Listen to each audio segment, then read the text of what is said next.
emasmu, bagaikan kemilau emas. Sumbangsi kebanggaan Indonesia untuk dunia.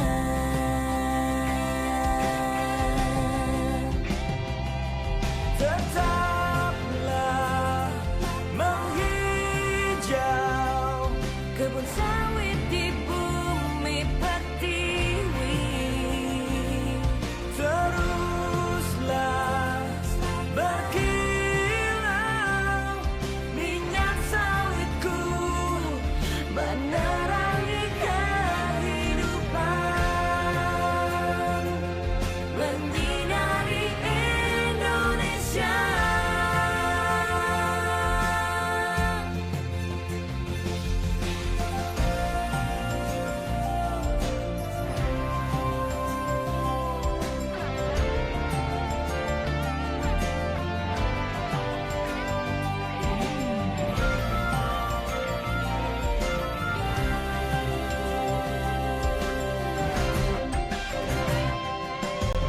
tetaplah menghijau.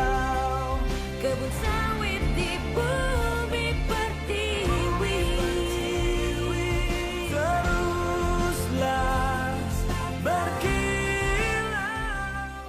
minyak sawitku menerangi kehidupan.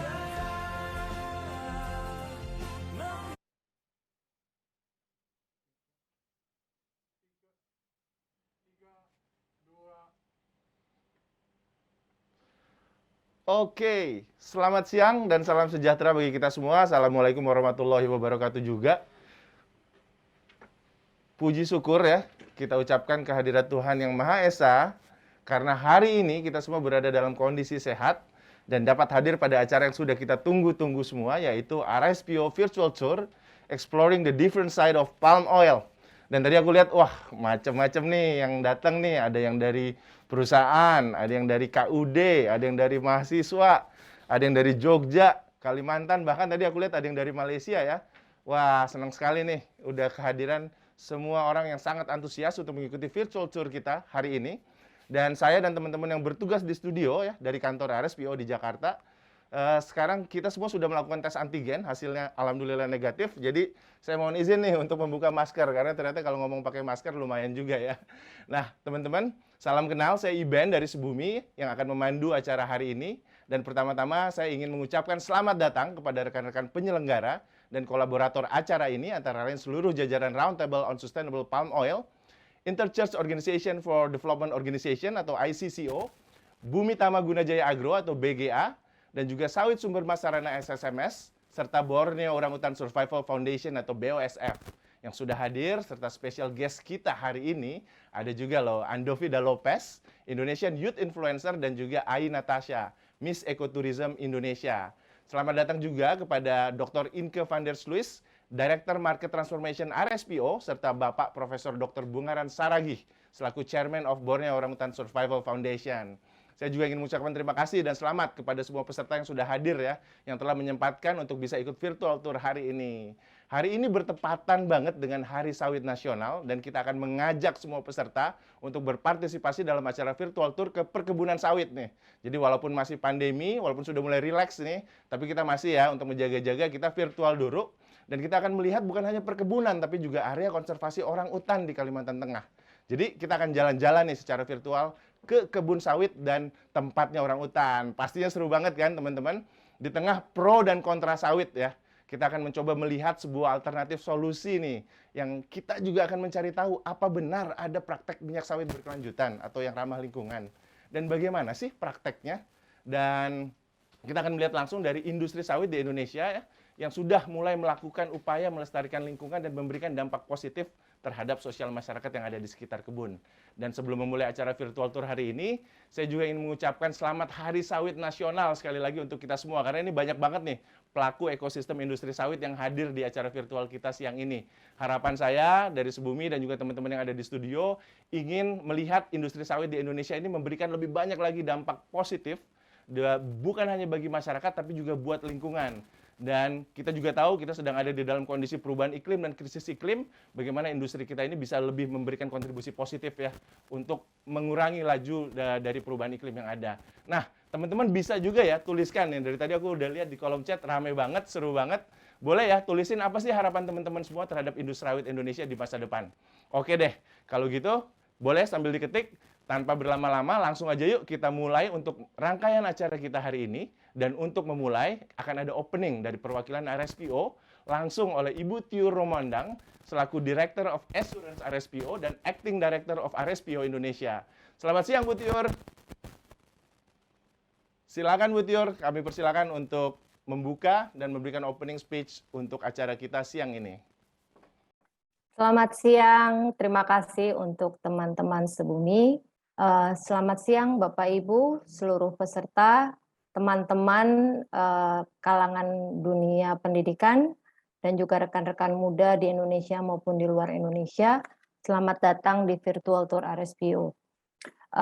Sebelum saya menghantarkan kata-kata pembuka, izinkan saya mengucapkan selamat datang kepada beberapa orang yang saya hormati secara khusus karena kontribusinya pada acara ini, yaitu Chairman of Borneo Orangutan Survival Foundation, BOSF, Bapak Bungaran Saragi, Direktur ICCO Indonesia, Mbak Kis, teman lama saya, halo Mbak Kis, apa kabar?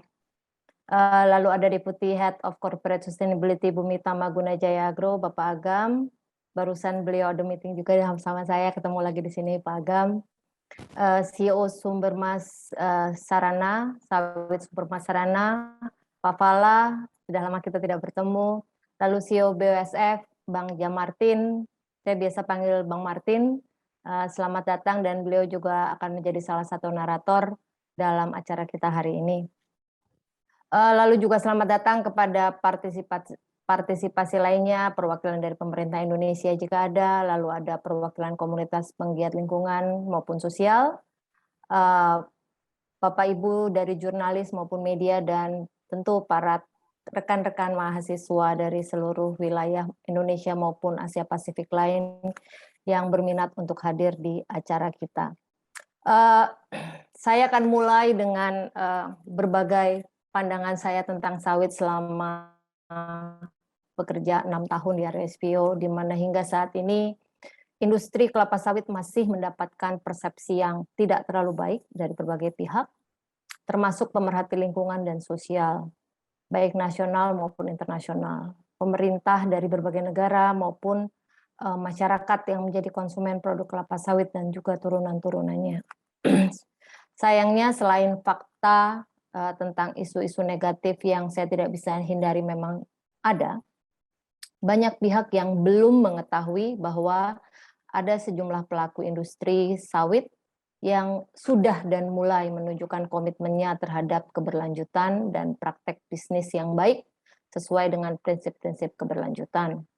Hal ini tercermin dari banyaknya perusahaan kelapa sawit yang bergabung menjadi anggota RSPO, di mana per Juli 2021 ada 452 pabrik di dunia yang bersertifikat RSPO, dan 50,6%-nya itu berasal dari Indonesia. Indonesia telah berkontribusi sekitar 11,4 juta ton CSPO atau Certified Sustainable Palm Oil RSPO, dan jumlah ini berkontribusi lebih dari 55% dari ketersediaan CSPO di dunia. Namun demikian, upaya dan prestasi ini mungkin belum ditanggapi seluruhnya dengan baik maupun diakui oleh masyarakat dunia. Masih banyak pihak yang belum memberikan dukungan secara penuh karena belum melihat langsung, bahkan banyak juga yang bahkan belum tahu bagaimana sih bentuk sawit ini sebetulnya. Dan dukungan ini adalah salah satu yang tidak pernah boleh lepas kita upayakan untuk kita dapatkan dengan penyebaran informasi positif dan juga sharing lebih banyak informasi seperti virtual tour walaupun di masa pandemi seperti ini. Menanggapi kesenjangan informasi, RSPO Indonesia menyelenggarakan kunjungan virtual tour, dan diharapkan ini bisa menjadi platform yang membuka wawasan bahwa kita sudah punya konservasi orangutan yang juga disupport oleh salah satu anggota RSPO, dan acara ini bertujuan untuk mengedukasi publik bahwa sawit berkelanjutan implementasinya itu juga berdampak positif tidak hanya pada kelapa sawit itu sendiri, tapi juga manusianya dan lingkungan, dan juga kesejahteraan masyarakat sekitarnya. Setiap tahunnya kami di RSPO bersama-sama dengan partner dan anggota kami mengadakan berbagai jenis kegiatan, salah satunya adalah untuk mengajak publik melihat sisi lain dari kelapa sawit di Indonesia dan melihat peluang dari tantangan yang besar. Dan tahun ini RSPO didukung oleh beberapa organisasi seperti ICCO, lalu perusahaan anggota kami Bumi Tama dan SSMS, lalu juga oleh salah satu anggota RSPO dari INGO yaitu BOSF, dan bekerja sama juga dengan beberapa pihak yang lain yang sudah membantu kami untuk mendesain kunjungan virtual ini. Dan kami berharap semua pihak dalam rantai pasokan minyak sawit ini dapat mengambil peran yang lebih besar serta tanggung jawab yang lebih besar untuk mendorong transformasi pasar minyak sawit berkelanjutan. Beberapa tujuan yang dicapai dari program ini adalah yang pertama tentunya untuk meningkatkan pemahaman masyarakat terkait dengan isu-isu pengelolaan kelapa sawit berkelanjutan. Tidak mudah, ada banyak isu tentang legalitas, lalu spatial planning, lalu ada juga bagaimana tatanan masyarakat ulayat yang tidak pernah lepas dari isu-isu kelapa sawit. Kami juga ingin mengajak masyarakat untuk ikut mendukung sisi positifnya dan tidak hanya sisi negatifnya saja yang kita kritisi. Lalu juga mendorong masyarakat untuk ikut menyebarluaskan informasi positif yang sudah ada dan juga bersama-sama dengan RSPO dapat meningkatkan skala positif ini. Kita semua pasti menyadari bahwa informasi negatif ini juga harus kita seimbangkan dengan informasi positif yang sudah dicapai dan diupayakan oleh banyak pihak. Dan yang terakhir adalah tujuan kami berharap melalui program edukasi ini kita bersama-sama bisa mengubah arah dan fokus dari pembicaraan kelapa sawit ke arah yang lebih positif untuk mendukung semua pihak termasuk RSPO dalam mengupayakan berbagai perbaikan dalam jangka menengah maupun jangka panjang. Perkenalan, promosi, ini adalah aktivitas yang dapat kami lakukan di RSPO untuk mewujudkan adanya minyak sawit berkelanjutan bukan hanya di pasar Indonesia, tapi juga di pasar dunia. Selanjutnya kami berharap seluruh upaya ini dapat mendorong transformasi pasar sawit serta meningkatkan jumlah produksi sawit berkelanjutan, tapi juga mengupayakan peningkatan jumlah konsumen dan penyerapan sawit berkelanjutan di dunia. RSPO Virtual Tour ini juga diadakan dalam rangka memperingati Hari Sawit Nasional Indonesia dan yang jatuh pada tanggal hari ini 18 November. Demikian pembukaan dari saya dan selamat menikmati virtual tour kita hari ini. Selamat siang. Siang, wah terima kasih banyak Ibu Tiur atas pembukaannya. Saya aja baru ngeh loh Bu Tiur. Kalau tahu bahwa Indonesia itu merupakan produsen sawit terbesar itu udah tahu. Tapi kalau kita menyumbang 55% ya kata Bu Tiur dari CSPO atau Certified Sustainable Palm Oil di dunia itu kan luar biasa. Setengah palm oil yang certified itu dari Indonesia. Berarti makanya penting banget untuk kita mendukung nih pelaku-pelaku yang sudah positif, sudah baik ini untuk bisa semakin bersuara lagi dan bisa memberi kontribusi lebih ya. Dan tadi kata kuncinya kalau aku dengar dari Ibu Tiur adalah transformasi ya. Transformasi sawit dan juga penting banget peran edukasi dan hal-hal positif untuk mengisi ruang gerak dan juga ruang sosial media yang ada ya. Istilahnya kalau kita netizen nih harus lebih banyak ngomongin hal-hal yang positif ya daripada hal-hal yang negatif supaya juga muncul perubahan dan juga muncul hal-hal yang ideal yang ingin kita lihat di dunia dan industri sawit secara global. Seperti itu ya Bu Tiur, terima kasih banyak. Dan tadi Bu Tiur masih akan bersama-sama kita kan Bu ya, dan juga kita akan ada juga Bapak Profesor Dr. Bungaran Saragih nih. Wah ini suhu saya juga karena dulu waktu saya kuliah ini adalah salah satu dosen saya ya. Dan Pak Bungaran ini juga sekarang menjabat sebagai Chairman of Borneo Orangutan Survival Foundation. dan kayaknya tidak lengkap kalau kita tidak mendengarkan sepatah dua patah kata dari Bapak Profesor Dr. Bungaran Saragih. Silakan Pak Bungaran. Halo, bisa dengar saya? Sudah ya.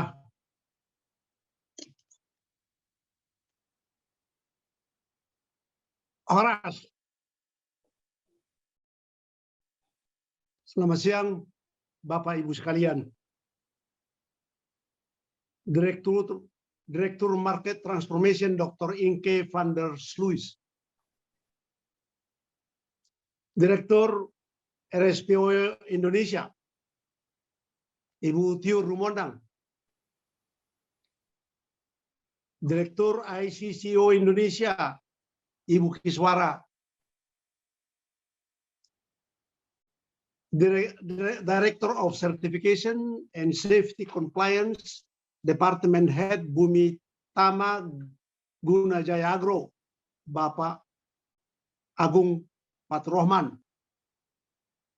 CEO Sawit Sumber Masarada, rekan saya Bapak Pelautan Subraminam.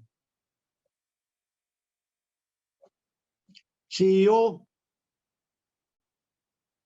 kami dari BOS Foundation, Bapak Dr. Jamartin Sihite, yang juga akan menjadi salah satu narator dalam acara kita hari ini. Rekan-rekan media di Indonesia dan seluruh para peserta RSPO Virtual Tour yang telah hadir hari ini. Terima kasih atas kesempatan yang diberikan kepada saya untuk dapat menyampaikan sambutan singkat pada hari ini, bertepatan dengan perayaan Hari Sawit Nasional. Bapak, Ibu, dan seluruh peserta sekalian, acara kita siang hari ini adalah acara yang akan bermanfaat bagi kita. Karena kita akan melihat bagaimana implementasi pengelolaan perkebunan kelapa sawit yang berkelanjutan dan juga aktivitas-aktivitas di area konservasi orangutan. Hal ini menjadi menarik karena mungkin ada beberapa peserta di sini yang belum pernah secara langsung melihat perkebunan kelapa sawit. Namun pada kesempatan kali ini, kita semua bisa belajar dengan melihat langsung secara virtual bagaimana praktek pengelolaan kelapa sawit yang berkelanjutan itu. Saya termasuk salah satu orang yang sudah lama berkiprah di industri kelapa sawit. Pada akhir tahun 70-an, saya sudah menulis disertasi mengenai kelapa sawit. Banyak peningkatan yang telah terjadi. Yang dari awalnya lahan sawit kita pada waktu itu hanya sekitar 380.000 hektar. Namun di tahun 2021 ini katanya sudah menjadi lebih dari 16 juta hektar.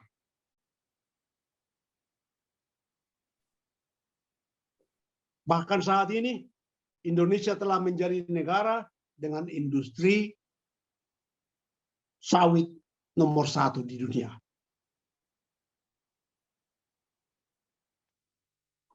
Paradigma saya mengenai keberlanjutan industri sawit ini adalah bagaimana kita bisa membangun usaha sistem agribisnis yang berkelanjutan. Yaitu dengan memperhatikan aspek lingkungan, sosial, dan ekonomi secara harmonis. Dunia usaha juga harus mengubah paradigma mereka menuju pembangunan berkelanjutan. dibanding paradigma lama yang tidak memperhatikan keberlanjutan atau sustainability. Salah satu contohnya adalah untuk industri sawit ini, bagaimana industri sawit juga bisa mengelola seluruh area konservasi yang ada di area perkebunan itu sendiri. Baik hutan, rumah adat, tumbuh-tumbuhan, termasuk hewan liar, yang salah satunya yang saya terlibat secara langsung bersama kawan-kawan adalah orangutan. Orangutan adalah hewan cerdas dan bisa membedakan mana kawan dan lawan. Mereka bahkan punya perasaan dan bisa mengekspresikannya seperti kita. Namun, seperti yang kita dengar awal tahun 2000-an yang lalu, banyak orangutan tercampak dari rumahnya akibat pembukaan kawasan hutan besar-besaran untuk perkebunan dan usaha-usaha lain seperti pertambangan, perkampungan, infrastruktur, dan lain-lain itu. Dari segi konservasi keanekaragaman hayati, kegiatan seperti ini sebenarnya sangat sulit untuk bisa diterima. Jika kawasan hutan hilang, sama saja kita mengambil rumahnya orangutan dan binatang liar lainnya.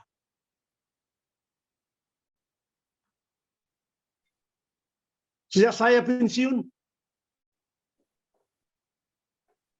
saya sudah berniat untuk ikut membantu pelestarian orangutan agar tidak punah.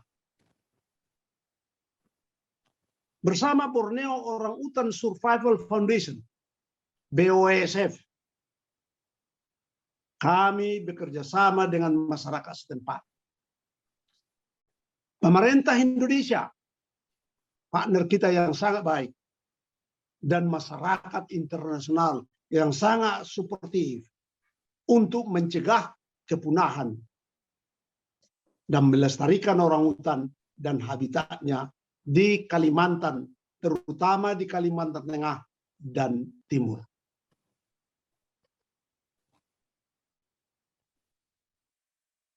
BOS Foundation telah bermitra dengan banyak perusahaan sawit di Kalimantan, bahkan di Indonesia. Beberapa di antaranya adalah SSMS, Sawit Sumber Mas Sarana, yang kasih kontribusi luar biasa besarnya dan holistik. Ada juga perusahaan Palma Serasi Group, itu juga sangat suportif. Dan juga grup-grup yang lain, banyak yang membantu kita. Mereka mempunyai kepedulian untuk mempertahankan nasib orangutan ini. Ini adalah salah satu contoh yang sangat baik, di mana perusahaan sawit berkolaborasi dengan NGO untuk sama-sama mewujudkan konsep keberlanjutan tadi. Bukan berkelahi, bekerja sama. Bukan saling menuduh, bukan saling menyalahkan, tapi bekerja sama. Melihat pentingnya penerapan sistem keberlanjutan bagi industri sawit, kita semua harus bersinergi dan berkolaborasi satu sama lain. Untuk mewujudkan dan membangun masa depan industri sawit berkelanjutan, perlunya dukungan penuh dari semua pihak untuk mewujudkan sawit berkelanjutan ini. Yaitu kerjasama perusahaan baik industri hulu dan hilir, pemerhati lingkungan dan sosial, baik nasional maupun internasional, pemerintah, pusat dan daerah, serta seluruh masyarakat yang menjadi konsumen pengguna produk minyak sawit ini juga. Jadi pada intinya, konsep yang diusung oleh RSPO ini adalah kunci utama untuk mencapai terwujudnya industri sawit berkelanjutan. Yaitu bagaimana semua pihak pelaku sawit di sepanjang rantai pasok dapat melakukan peran dan tanggung jawabnya masing-masing. Berkolaborasi tanpa saling menyalahkan satu sama lain. Pada waktu yang lalu semua kita salah.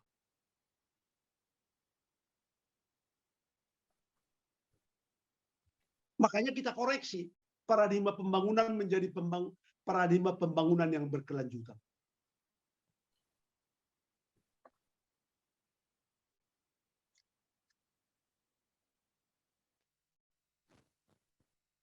Kebiasaan berkolaborasi sebenarnya sudah menjadi budaya di negeri kita di Indonesia. Kita mengatakan itu, founding father kita mengatakan itu bergotong royong.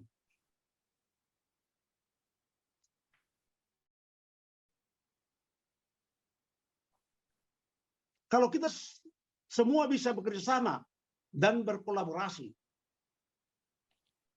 yakni bergotong royong, maka apa yang ingin kita capai akan lebih mudah terwujud. Kalau kita berkelahi, saling menyalahkan, apapun tidak ada yang bisa kita capai.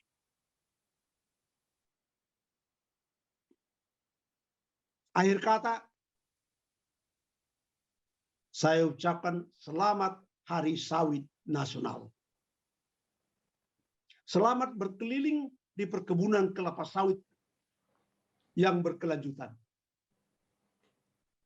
Dan area konservasi orang utan secara virtual. Semoga dalam jangka waktu dekat ini situasi akan segera membaik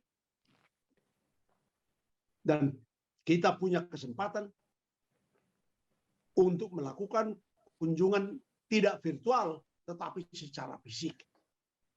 Saya jamin itu akan pengalaman yang jauh lebih menarik. Terima kasih. Terima kasih Pak Bungaran, Horas. Ya, Horas. ya. Jadi ingat masa-masa kuliah saya dulu nih, ketahuan ya umur saya berapa.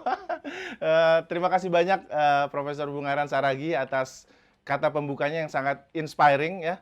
Saya juga tadi baru tahu nih dari living legend-nya persawitan dan konservasi orang hutan bahwa dari 380.000 hektar jadi 16 juta hektar, berapa ratus persen ya kenaikannya, dan apa itu artinya dampaknya bagi ekonomi dan juga bagi lingkungan. Makanya prinsip sawit berkelanjutan ini menjadi penting gitu untuk kita bisa lakukan dan kita bisa sebarluaskan. Karena harus ada jalan tengah nih antara pembangunan dan juga bagaimana menjaga lingkungan.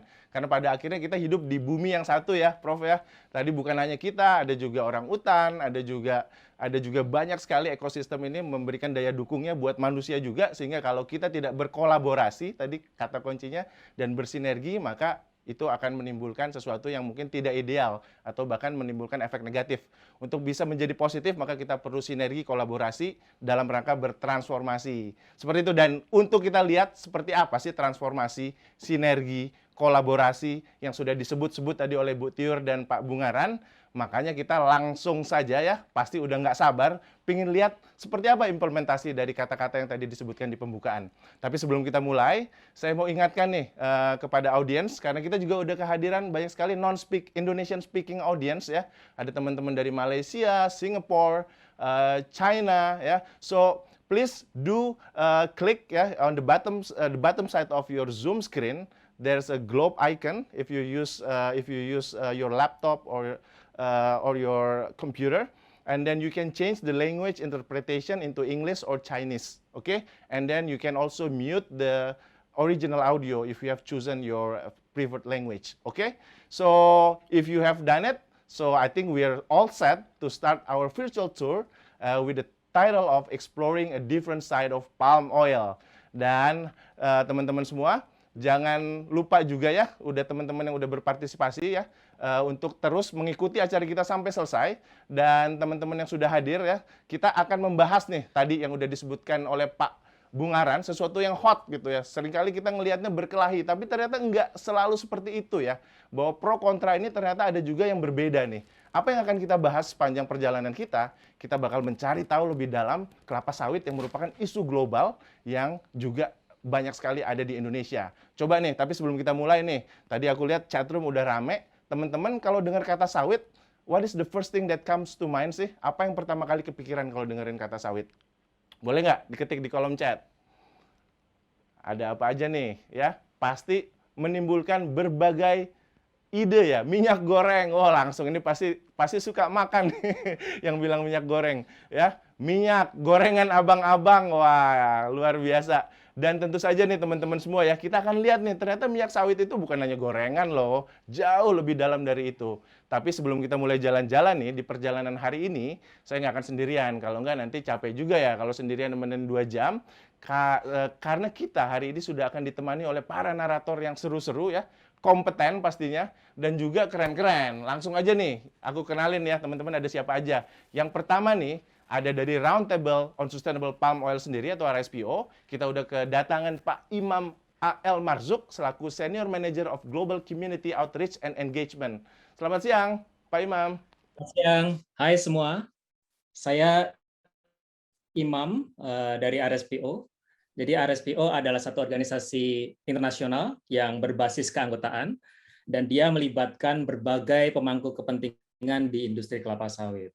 Tujuannya adalah untuk mempromosikan sawit berkelanjutan. Apa itu sawit berkelanjutan? Bagaimana penerapannya di lapangan? Kita akan lihat sama-sama dalam perjalanan hari ini. Terima kasih. Asik. Terus bersama kita ya Pak Imam ya. Dan juga selain Pak Imam, kita juga udah kehadiran nih dari Bumi Tamaguna Jaya Agro atau BGA. Ada Pak Nandang Mulyana selaku Certification and Safety Compliance Department Head. Apa kabar Pak Nandang? Oke, kabar baik. Mas Iben, terima kasih. Apa kabar Bapak Ibu semua? Perkenalkan, nama saya Nandang Mulyana dari Certification and Safety Compliance Department BGA. Tugas departemen kami adalah memastikan bahwa nilai-nilai sustainability dan safety diimplementasikan dalam proses produksi minyak sawit berkelanjutan di BGA. Seperti apa nanti akan kita lihat. Terima kasih. Nggak sabar Pak, kita pengen lihat. Dan juga bukan hanya dari BGA nih, ada juga dari PT Sawit Sumber Masarana atau SSMS. Kita sudah kehadiran Pak Hengki Satrio Wibowo selaku Head of Sustainability. Halo Pak Hengki, apa kabar? Kenalan dulu boleh? Ya, selamat siang semuanya. Perkenalkan saya Hengki Satrio, saya Head of Sustainability. Di sini sustainability di perusahaan kami membawahi tentang sertifikasi, biodiversity, konservasi, dan dengan memastikan perusahaan berjalan sesuai dengan regulasi yang ada. Terima kasih. Makasih Pak Hengki, nanti kita cerita-cerita ya. Dan bukan hanya dari perusahaan nih, kita juga udah kehadiran dari Borneo Orangutan Survival Foundation atau BOSF, yaitu CEO-nya langsung nih, yaitu Pak Jamartin Sihite. Selamat siang Pak Martin. Selamat siang Mas. Ketemu lagi ya Pak. Boleh nih Pak, memperkenalkan diri dulu nih. Wah ini keren. Oke. Saya Jamartin Sihite, saya dirijennya BOS Foundation. Ya. Kalau Pak Bungaran ada di pembina, saya ada di level activity action di lapangan. Kami bekerja untuk memastikan orangutan yang ada pernah dipelihara manusia bisa kembali ke hutan, dan juga bekerja di hutan untuk memastikan juga orangutan itu tidak keluar dari habitatnya. Jadi kita bekerja di orangutan dan habitatnya. Dan dalam kegiatan hari ini kita akan bisa melihat bahwa BOSF akan bekerja sama dengan pihak-pihak yang mau menjadi bagian dari solusi untuk persoalan konservasi orangutan. Itu pengantarnya.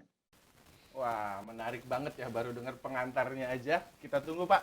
Dan yang ini nih, yang di sebelah saya ini nih, udah kelihatan ini yang ditunggu-tunggu nih, khusus dari Bali ya. Dari Datang Bali. ke kantor RSPO siang ini untuk bersama-sama kita nih, untuk menceritakan tentang bagaimana sih perjalanan virtual ke kebun sawit. Halo, siapa nih? Udah Halo, pada kenal dong ya? nama saya Ando Vida Lopez dan di sini saya adalah konten kreator yang sudah pensiun.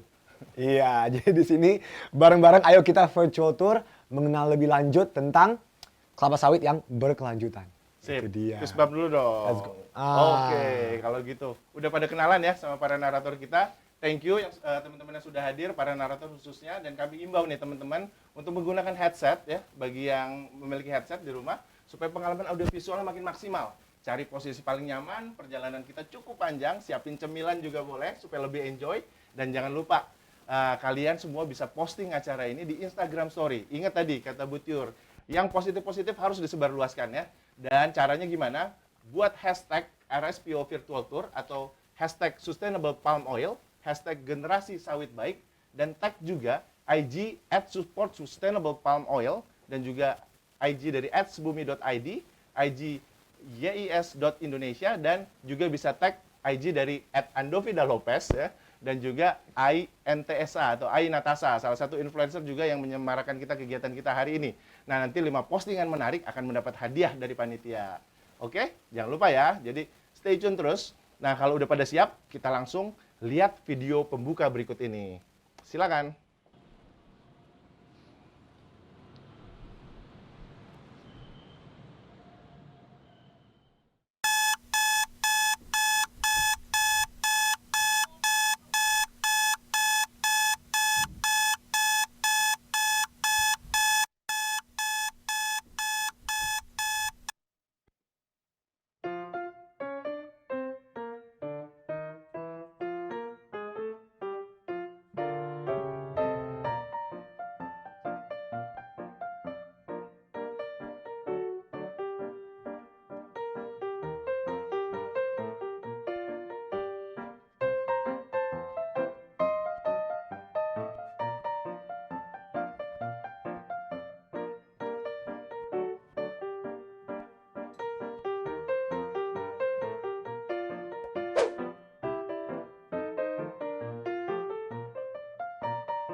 Dovi, Banget, Bu.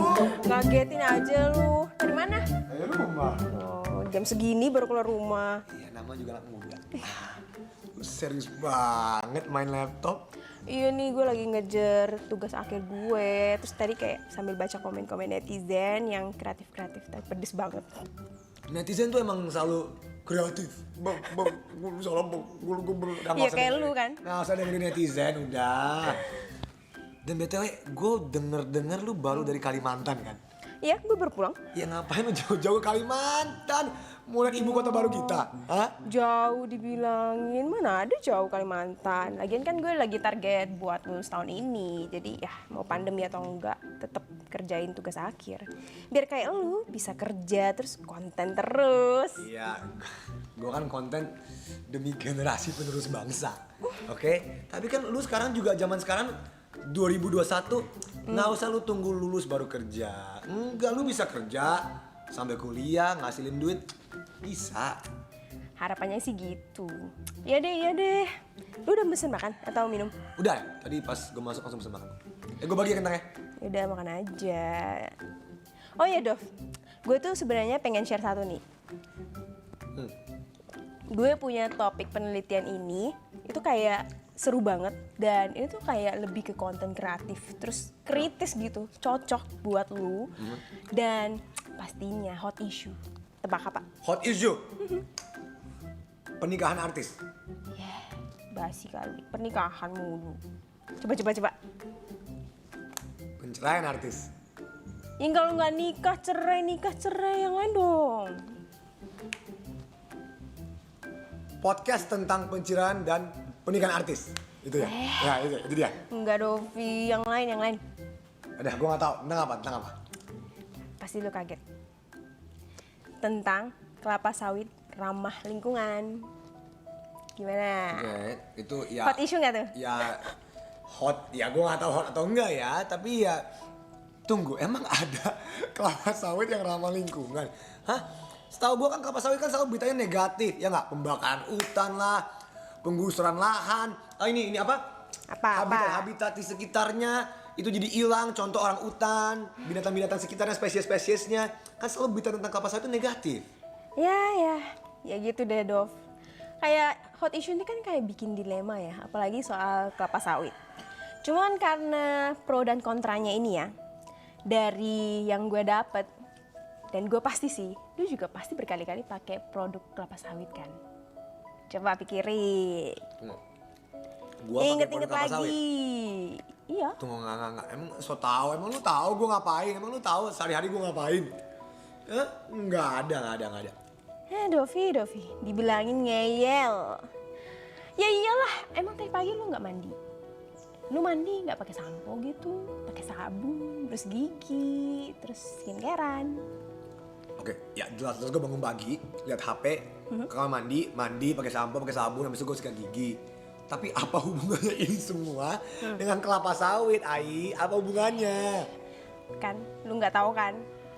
Ya tapi banyak juga sih yang nggak tahu kalau produk itu tuh sebenarnya mengandung bahan kelapa sawit di dalamnya. Hah? Tahu nggak? Sampo, sabun, odol, skincare itu ada kelapa sawitnya? Yes. Percaya nggak? Oh, tunggu. Oke, gua asumsi lu bener ya. Oke, gua percaya sama lu, Ai, oke? Berarti secara nggak sadar gua semuanya mengkonsumsi kelapa sawit. Kita tuh mengkonsumsi tanpa kita sadari. Bener banget. Lihat nih kayak snack yang kita makan. Iya. Ya kan pasti gorengnya pakai Makasih, minyak Mbak, ya. dong. Makasih, Mbak. Gorengnya Iya, pakai pakai minyak, minyak. pasti. Makanya ini ya kan jelas, gua tahu. Tapi nggak cuman ini. Cuman gini, dampak negatif yang lu sebutin tadi itu emang bener sih. Cuma banyak juga orang yang nggak tahu kalau mereka itu dari pagi sampai malam itu pakai produk yang ada kelapa sawitnya. Dan karena pro dan kontra ini, gue itu pengen banget belajar tentang kelapa sawit ramah lingkungan ini. Ya, oke, gue ngerti. Kata tadi aja gue nggak tahu kan, ada produk-produk yang ini pakai kelapa sawit nih. Tapi, Ai, emang ada ya, guys, come on, ayo kita real aja ya. Emang ada kelapa sawit yang ramah lingkungan? Ada. Dan karena itulah gue ke Kalimantan. Dan gue pengen banget nunjukin lo perjalanan gue meneliti soal kelapa sawit ramah lingkungan ini. Dan itu bener-bener kayak this is a good platform for you buat bisa nyuarain ke anak-anak muda kayak kita sih. Bukan sih? Oke, coba. Untuk gue ambil laptop dulu ya. Passwordnya apa? Kelapa sawit. Itu ya passwordnya. Coba sebentar ya, gue buka dulu ya.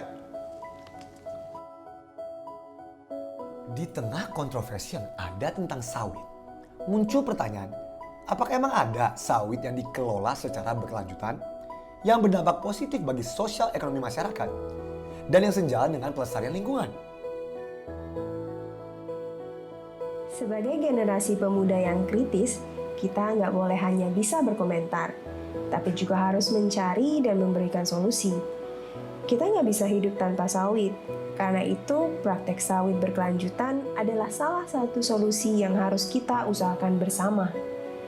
Kita harus mencari jawaban dari pertanyaan-pertanyaan yang kita layangkan sendiri, kita harus menemukan solusi dari tantangan-tantangan yang dihadapi oleh negeri dan generasi kita hari ini.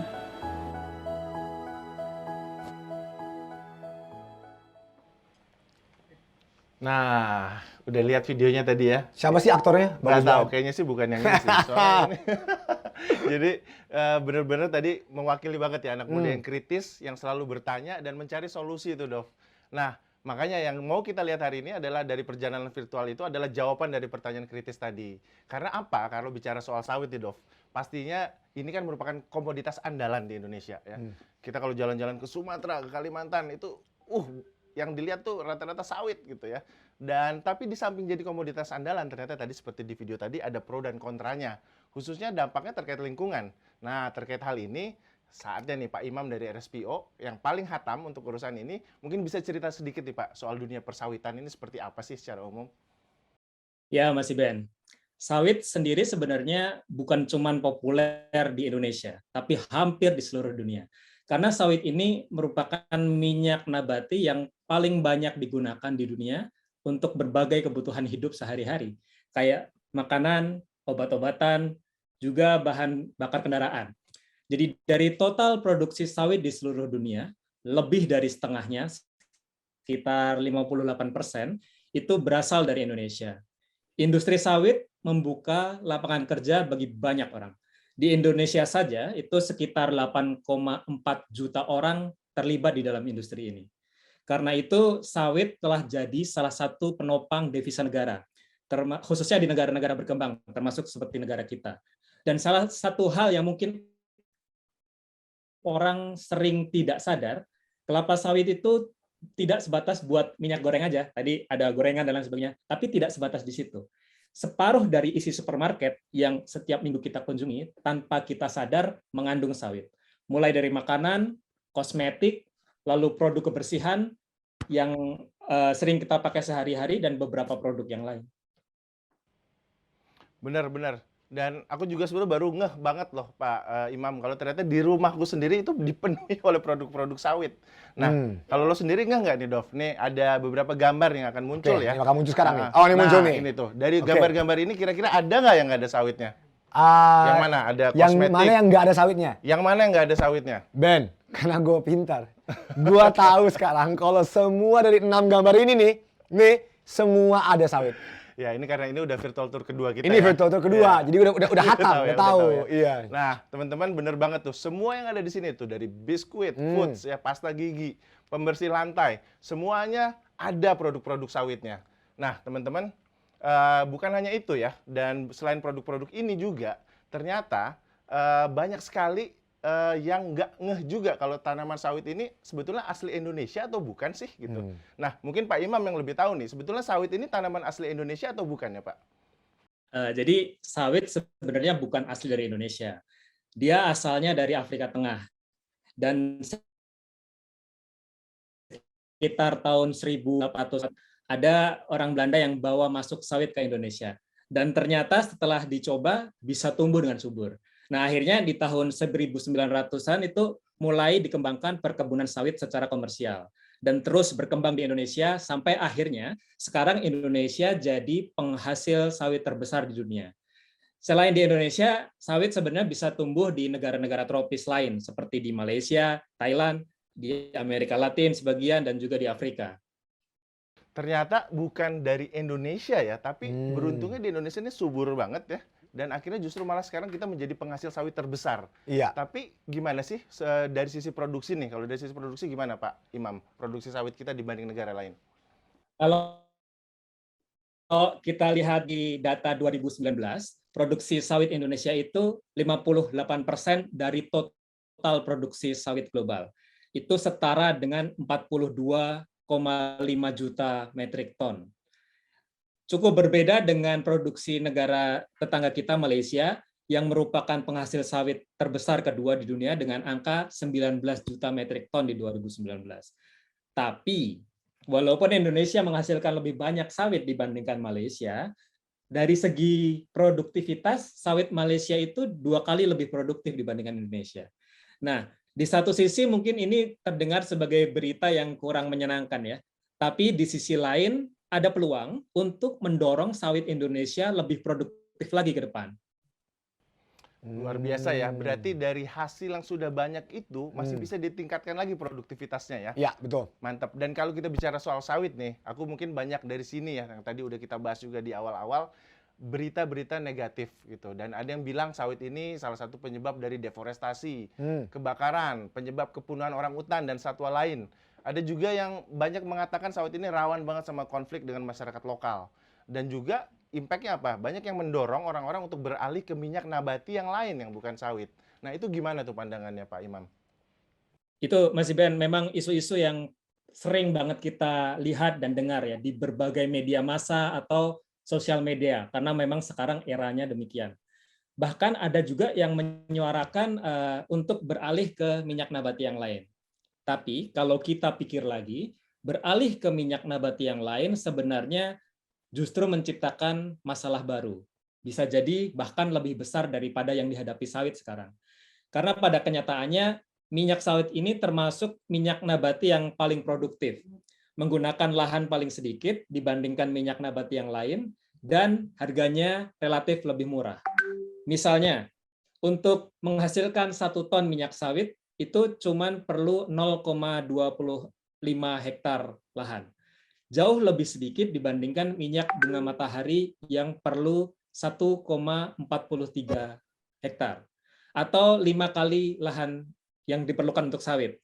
Nah, sedangkan untuk produksi minyak kedelai butuh 2 hektar atau sekitar 7 kali lahan untuk minyak sawit. Yang berarti kalau sawit ini digantikan dengan minyak yang lain, ini akan membuat dampak yaitu kita membutuhkan lebih banyak lahan untuk pengembangan komoditas. Sekitar 4-10 kali lipat supaya kita bisa menghasilkan jumlah minyak yang sama. Artinya mengganti menjadi minyak lain itu bukan menciptakan solusi, tetapi yang ada bisa jadi menciptakan masalah baru yang lebih besar. Tapi memang nggak bisa dipungkiri, Mas Iben dan Handovi, bahwa ada juga perkebunan sawit yang bandel. Mereka membuka hutan, membakar hutan, atau lahan-lahan gambut yang dilindungi untuk membuat perkebunan sawit, dan tidak mempedulikan hak-hak masyarakat lokal di sekitar mereka. Oke, terima kasih. Jadi sebenarnya ini ada sebuah dilema ya. Di satu sisi sawit ini dianggap merusak lingkungan. Tapi mau diganti ke minyak nabati lain malah makin banyak lahan yang dikonversi dan dampak lingkungannya justru makin parah. Dan sawit di Indonesia ini udah luas banget dan jadi salah satu penghasil devisa negara terbesar. Jadi ya sayang juga kalau diganti ke komoditas lain. Ini ibaratnya kalau dalam relationship, love-hate relationship. Kita udah lama pacaran sama sawit, rasanya pingin putus, tapi di satu sisi masih sayang sama sawit ini. Nah, berarti sekarang bagaimana caranya supaya si sawit ini tetap dapat dipertahankan, namun dengan dampak negatif yang seminimal mungkin? Nah, betul banget Dov poinnya. Yang diperlukan saat ini adalah solusi atau jalan tengah paling tidak, supaya sawit itu bisa dikelola dengan cara yang bertanggung jawab, sehingga dapat mengurangi dampak negatif dari sawit ini. Salah satunya lewat penerapan sawit berkelanjutan. Nah, konsep sawit berkelanjutan inilah yang didorong oleh RSPO supaya diterapkan oleh para pelaku industri sawit. Nah, keren banget kan? Dan dari tadi kita udah mulai ngomongin tentang RSPO sejak awal, ya. Tapi mungkin banyak juga dari audiens kita nih yang belum banyak tahu tentang apa sih RSPO itu. Boleh dong Pak Imam dijelasin lebih lanjut. Ya,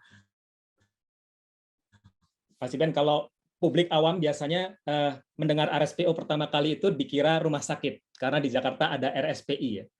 Jadi RSPO ini dibentuk awalnya di sekitar tahun 2001 dari diskusi sejumlah organisasi dan didorong untuk menjadi solusi atas banyaknya isu dan permasalahan pengembangan komoditas sawit pada saat itu.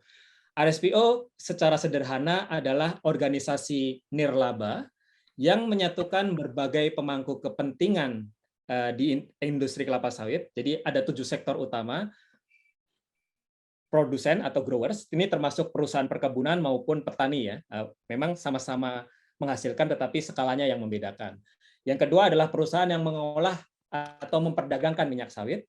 Lalu produsen barang konsumen, jadi perusahaan yang membuat produk-produk yang kita beli di supermarket, kita konsumsi sehari-hari. Pengecer, retailer gitu. Lalu perbankan dan investor, karena mereka yang memberikan pemodalan untuk pengembangan bisnis. Dan juga ada perwakilan dari masyarakat sipil yang diwakili oleh lembaga swadaya masyarakat atau NGO, baik yang bergerak di isu lingkungan ataupun isu sosial. Secara sederhana, kita ini seperti satu organisasi yang didirikan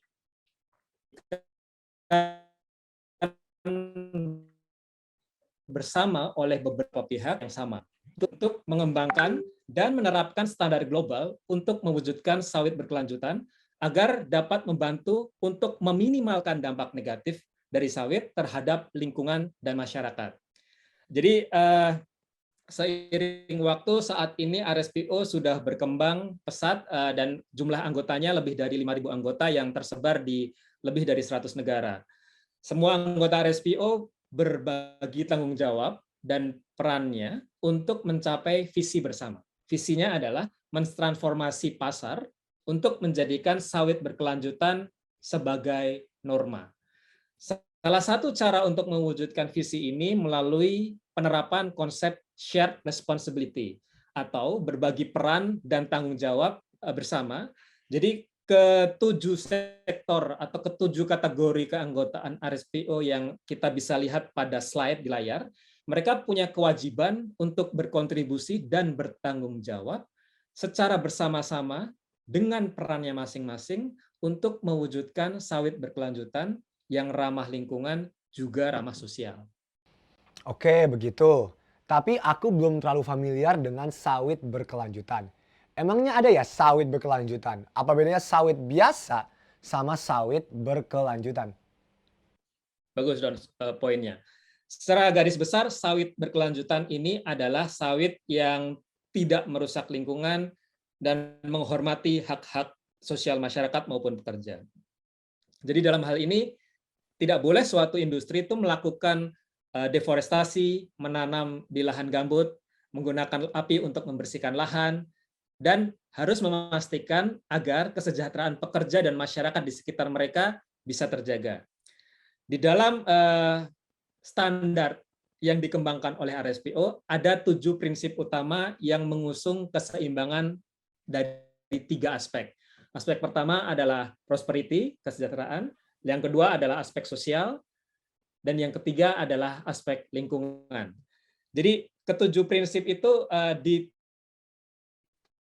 diturunkan berupa. Prinsip pertama itu terkait dengan perilaku etis dan transparan.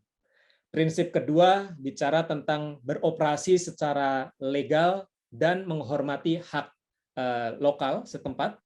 Lalu prinsip ketiga bicara mengenai mengoptimalkan produktivitas, melakukan efisiensi, mendorong dampak positif, dan juga ketahanan jangka panjang. Nah, prinsip keempat bicara cukup banyak di aspek sosial, yaitu penghormatan terhadap hak masyarakat dan juga hak asasi manusia. Kemudian, keikutsertaan petani juga menjadi salah satu hal yang penting di dalam mendorong sawit berkelanjutan, maka dari itu dia diterangkan di prinsip kelima. Prinsip keenam itu fokus ke pekerja, hak pekerja dan kondisi kerja. Kemudian yang terakhir, prinsip ketujuh, itu terkait dengan aspek lingkungan. Walaupun cuma satu prinsip, tetapi cakupannya luas. Jadi dia melindungi ekosistem, melestarikan, dan meningkatkan kualitas dari lingkungan hidup. Nah, tiap prinsip ini sebenarnya ada lagi turunannya. Ada yang namanya kriteria dan indikator. Tapi kalau kita mau jelaskan semua detail, mungkin nggak selesai dalam 1 hari ini. Harus 2 minggu mungkin. Lama juga ya. Tapi memang ternyata nggak main-main nih prinsip-prinsip ini ya. Cukup lengkap, komprehensif, dan tadi kuncinya keseimbangan antara prosperity, people, dan planet ya Pak Imam ya. Baru industri sawit bisa berjalan dan menghasilkan keuntungan tanpa juga tadi mengesampingkan hak-hak masyarakat, pekerja, dan juga mengedepankan tadi aspek penjagaan atau proteksi terhadap lingkungan. Nah, untuk lebih jelasnya gimana kalau kita tonton video berikut ini ya.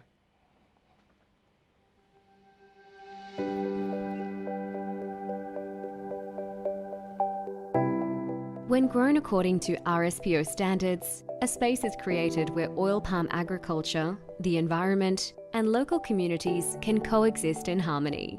RSPO standards work to protect primary and secondary forests, ensure the habitats of wildlife are not harmed, and also safeguard workers, communities, and Indigenous people in oil palm producing regions. But not all oil palm companies are members of RSPO, and therefore we need more companies along the palm oil supply chain to commit and adhere to RSPO standards, so we can collectively work to make sustainable palm oil the norm.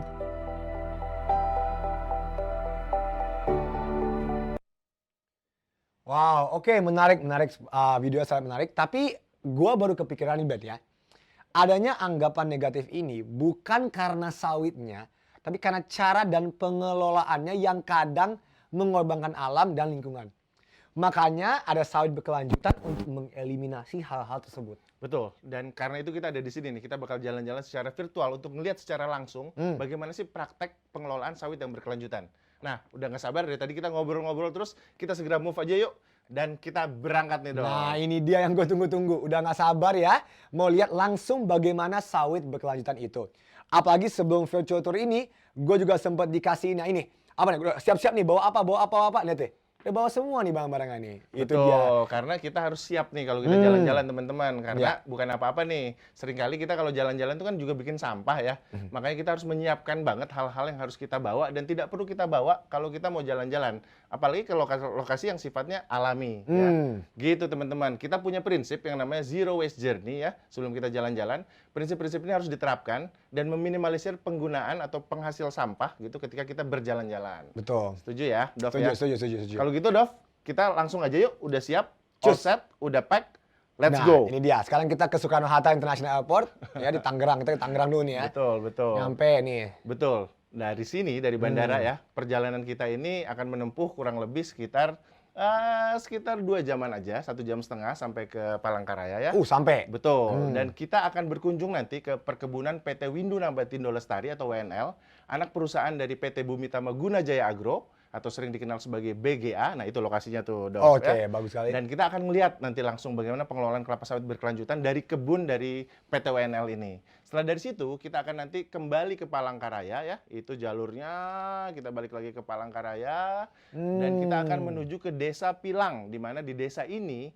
adalah desa yang menyediakan pakan untuk mendukung program konservasi orangutan di Pulau Salat. Dan Pulau Salat akan menjadi perhentian terakhir kita. Karena disinilah kita akan melihat bagaimana konservasi orangutan yang dilakukan oleh BOSF bersama SSMS. Kurang lebih gitu, Dov. Nah, udah siap belum? Siap. Naik pesawat ya? Langsung. Udah dicolok? Langsung. Antigen? Udah ya? Aman. Nah, ini perjalanan kita kurang lebih tadi 1,5 jam saja menuju ke Palangkaraya. Dan karena kita virtual, langsung nyampe. nyampe simsalabim. Kita udah sampai aja nih di Bandara Cilikriwut di Palangkaraya. Halo orang Palangkaraya. Halo ini semuanya, Palangkaraya, halo. Dari sini kita bakal jalan lagi menuju PT WNL, itu kurang lebih perjalanannya 2 jam melalui darat. Tapi kita bakal ngelewatin kota Palangkaraya. Nah, ini apa nih? Udah sampai Palangkaraya, kita harus ngeliat nih. Ini adalah ikon. Bener, ini adalah Tugu Soekarno yang merupakan tempat bersejarah.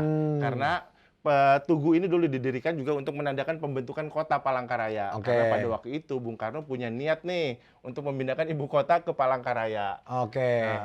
Gitu, Dov. Dan setelah dari sini kita juga sebetulnya bakal ngelewatin nih ada satu jembatan ikon Palangkaraya. Bagus banget. Namanya Jembatan Kahayan. Kahayan. Benar. Dan dia berdiri di atas Sungai Kahayan ya, seperti di San Francisco ya.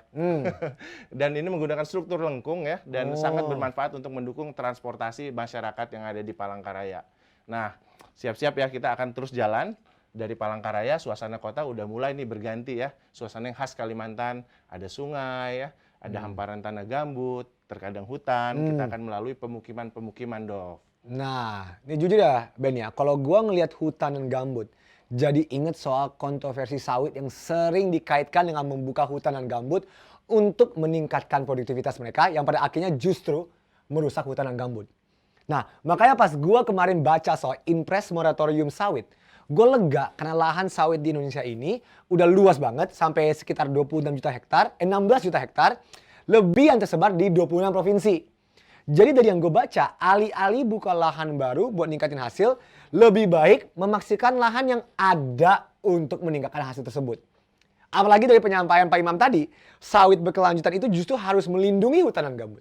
Nah, yang masih menjadi pertanyaan gua, gimana caranya ningkatin hasil sawit tanpa ekspansi dan tanpa merusak hutan? Itu yang bakal kita lihat nih, dan kita akan cari tahu langsung di PTWNL. Nah, dan nggak kerasa nih setelah 2 jam perjalanan Udah kita nyampe? akan tiba di gerbang dari PTWNL. Nah, kurang lebih seperti ini ya. PT Windu Nabati Dolestari ya, ada bagian dari BGA. Dan kalau kita mau masuk ke sini, Dov, itu ada satpamnya tuh, ada pos satpam. Oh ya, kita siap. ada passwordnya nih. Nah, ini ada penguasa wilayah nih, Pak Nandang. Gimana Pak Nandang? Gimana sih caranya kalau kita mau masuk gerbang dari PT BGA ini? Iya, benar Mas Iben. Nanti passwordnya gini nih, pas nanti security bertanya BGA 1, maka nanti kita jawab BGA Jaya. Nah, kalau setelah itu baru boleh masuk. Oke. Mari kita coba. Cobain, BGA 1, cobain. BGA Jaya. Boleh masuk nih Pak Boleh ya? masuk. Oke. Oh, wow. Ini setelah masuk nih ya, sejauh mata memandang sawit semua ini ya. Itu sawit semua itu. Ngomong-ngomong, kebun di sini luasnya berapa ya Pak? luas kebun WNL ini adalah 11.566 hektar. Dan kebun ini sudah berdiri sejak tahun 98, jadi sudah lebih dari 20 tahun.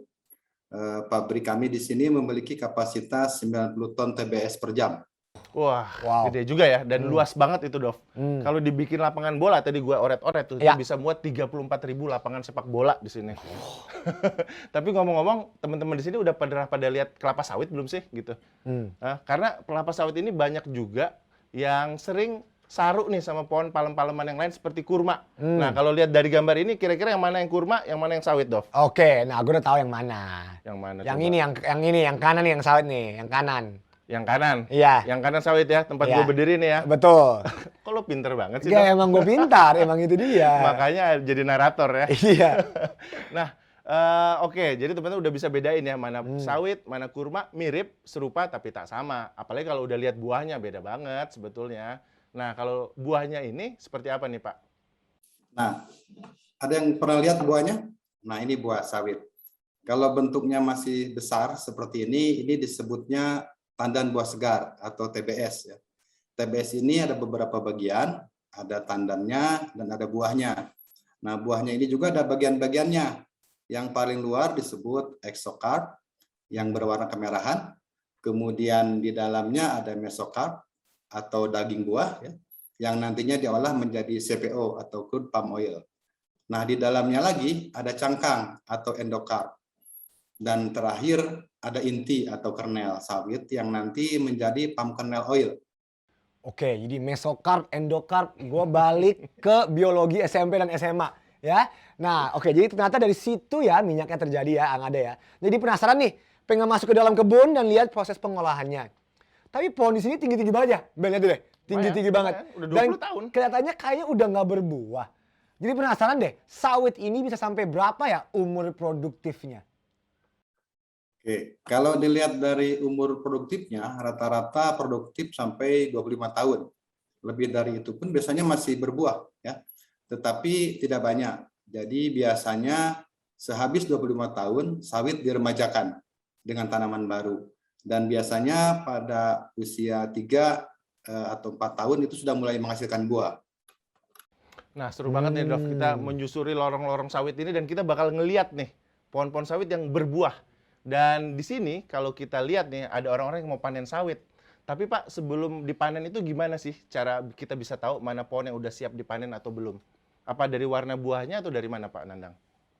Ya, betul. Bisa juga. Jadi cara untuk mengetahui buah sawit sudah matang atau belum dari warnanya ya, yang mulai oranye kemerahan. Nah, selain dari warnanya, biasanya pemanen juga bisa mendeteksi dari brondolan yang jatuh ke bawah. Karena kalau sudah matang biasanya ada beberapa brondolan yang jatuh. Nah, untuk panennya biasanya menggunakan sabit panjang. Tujuannya untuk menjangkau buah yang matang. Jadi harus hati-hati nih kalau panen. Soalnya kalau ketiban buah sawit lumayan juga tuh. Iya, ini harus jaga jarak ya. Kita benar-benar harus jaga jarak. Nah, tapi kalau dari bunyi pas jatuh sih udah kebayang bakal sangat sakit. Kalau kena kita ya Ben ya. Makanya kita harus pakai alat pelindung diri, terutama helm, untuk melindungi kita dan para pekerja-pekerja kita. Benar. Nah, ini buah yang sudah matang, ini beratnya bisa 25 kilo. Buah sawit ini biasa dikenal dengan nama tandan buah segar atau TBS. Nah, bersama brondolan yang jatuh, kemudian diangkut nanti ke tepi jalan ya, untuk dicek tingkat kematangannya. Kemudian proses ini disebut sebagai proses grading. Ya. Setelah habis di grading, kemudian dicap dan dikasih barcode yang menunjukkan klasifikasi buah ini. Dan juga untuk memastikan bahwa buah ini berasal dari kebun yang sudah bersertifikat. Habis itu baru dibawa ke mill untuk diproses menjadi minyak sawit. Wah, ternyata prosesnya lumayan juga ya, sampai dikasih barcode loh. Jadi benar-benar gak main-main untuk memastikan asal buah ini memang berasal dari kebun yang berkelanjutan atau bersertifikat RSPO, Dov. Ya, betul Mas. Ini adalah salah satu bagian penting dalam standar sawit berkelanjutan. Kita harus memastikan asal buah yang masuk ke pabrik kita. Nah, biar nggak penasaran gimana prosesnya, mendingan kita langsung ke mill aja. Gimana? Boleh, ayo belok kita ke mill. Tapi ini apa nih? Di tengah-tengah kebun ada kayak rumah burung. Ini apa nih? Rumah burung. Ada pekerja yang memelihara burung di tengah kebun. Oh, itu sarang burung hantu itu. Burung hantu memang sengaja ditangkarkan di perkebunan karena dia sebagai predator alami dari hama tikus. Nah, di sini kita juga menggunakan beberapa agen hayati atau musuh alami untuk pengendalian hama dan penyakit sawit. Jadi, ini juga merupakan salah satu bagian dari praktek berkelanjutan untuk mengurangi kerusakan lingkungan. Wah, mantep banget dan banyak banget ya sebetulnya inisiatif-inisiatif yang dilakukan untuk menjamin tadi praktik keberlanjutan dari perkebunan sawit ini. Nah, dalam perjalanan ke mill nih Pak, saya juga waktu itu ke sana kan, kita ngelewatin sebuah hamparan yang sepertinya hutan ya, dan banyak kanopi-kanopinya gitu, ada sungainya. Ini gimana sih Pak? Ini apa sih ceritanya kok bisa ada hutan dan kanopi yang cukup rapat di dalam kebun? Nah, Mas Iben, kalau namanya kawasan bernilai konservasi tinggi atau KBKT. Jadi kawasan ini memiliki nilai konservasi tinggi atau high conservation value. Singkatnya, di wilayah ini dia ada nilai ekologi, sosial, atau budaya yang tinggi yang perlu untuk dijaga. Dan kalau ada area semacam ini di dalam perkebunan, itu nggak boleh dibuka atau ditanam dengan kelapa sawit. Justru menjadi kewajiban bagi perusahaan untuk menjaga area tersebut karena dia merupakan kantong biodiversitas yang harus dirawat. Ya, biasanya kalau kita pagi-pagi ke sini, ya, kita bakal ngelihat banyak monyet, kemudian burung berkeliaran di atas sini. Bahkan kita bisa mendengar suara owa Kalimantan.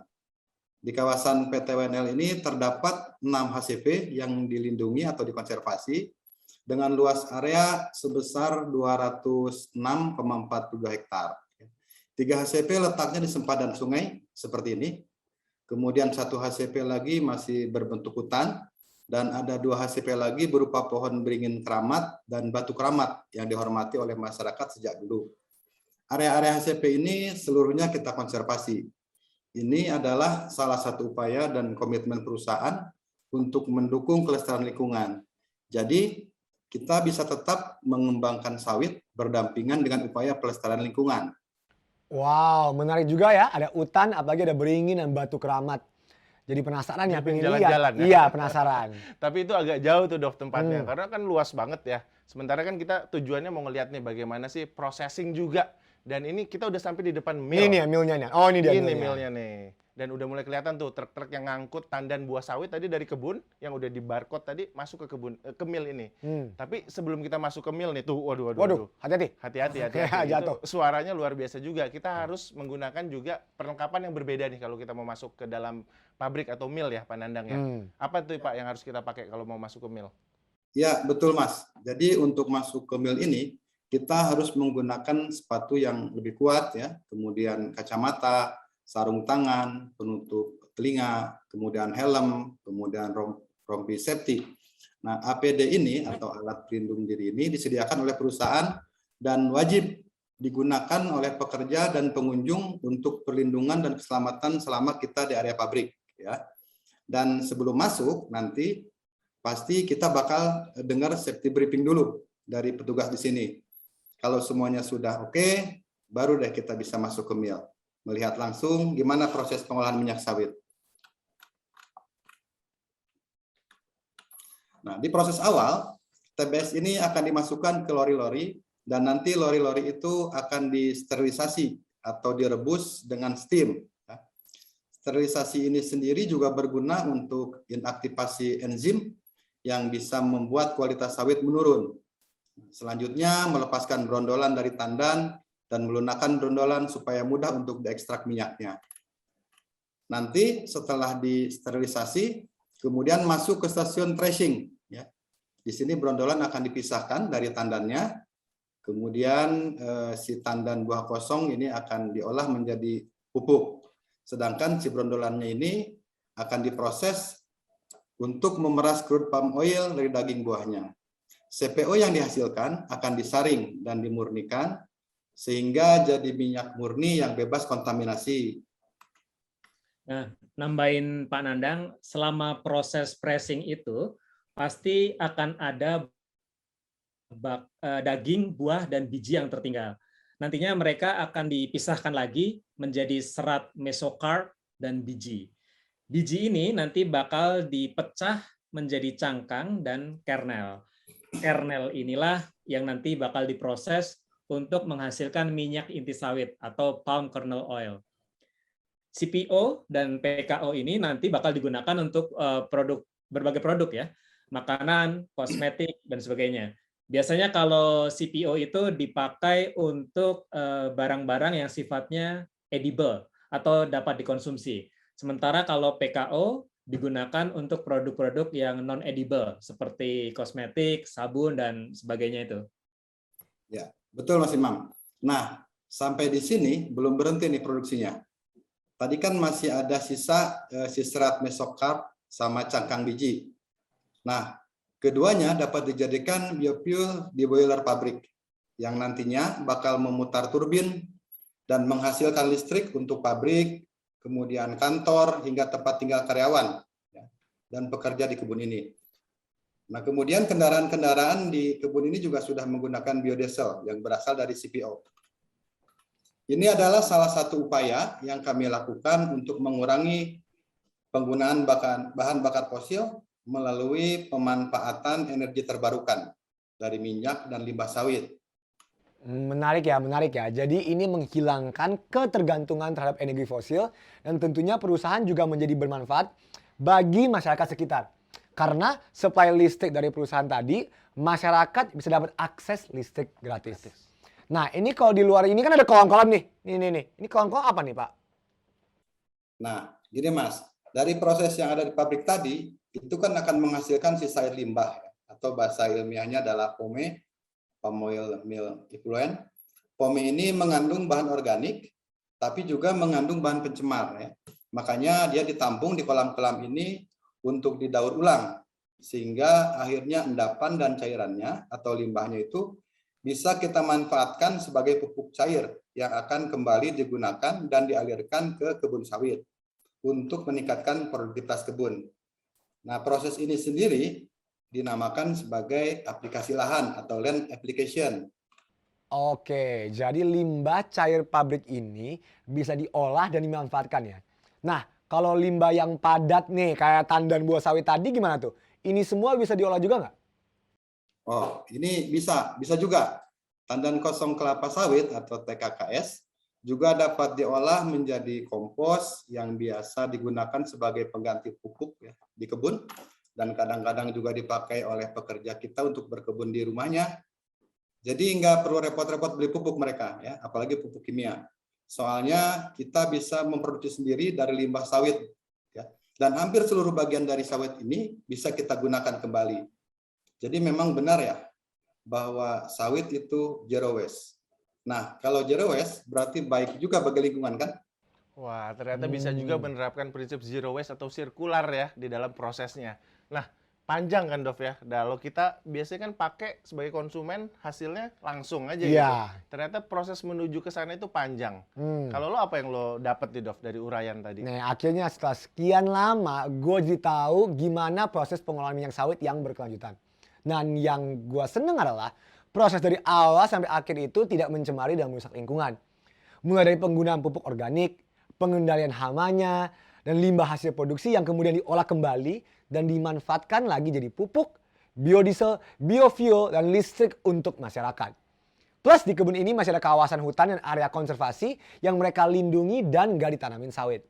Dan dengan konsep sawit berkelanjutan ini, perkebunan sawit ini bisa meningkatkan produktivitasnya. Tetap bisa mendapatkan manfaat ekonomi tanpa harus memperluas kebun yang pada akhirnya merusak hutan dan gambut. Udah cocok nih jadi manajer kebun. Itu dia. Tolong gue kasih 1 hektar ya. Untuk nama gue Ando Villa Lopez 1 hektar. Terima kasih. Super banget lo Dov, dan gue Iya. setuju sama lo Dov ya. Dari tadi kita udah keliling-keliling ya, dan kayaknya udah lumayan pegel ya Pegel. berdiri di sini dari tadi. Jadi sambil istirahat, kita lihat dulu yuk video recap bagaimana sih proses pengelolaan kebun sawit yang berkelanjutan. Berikut ini.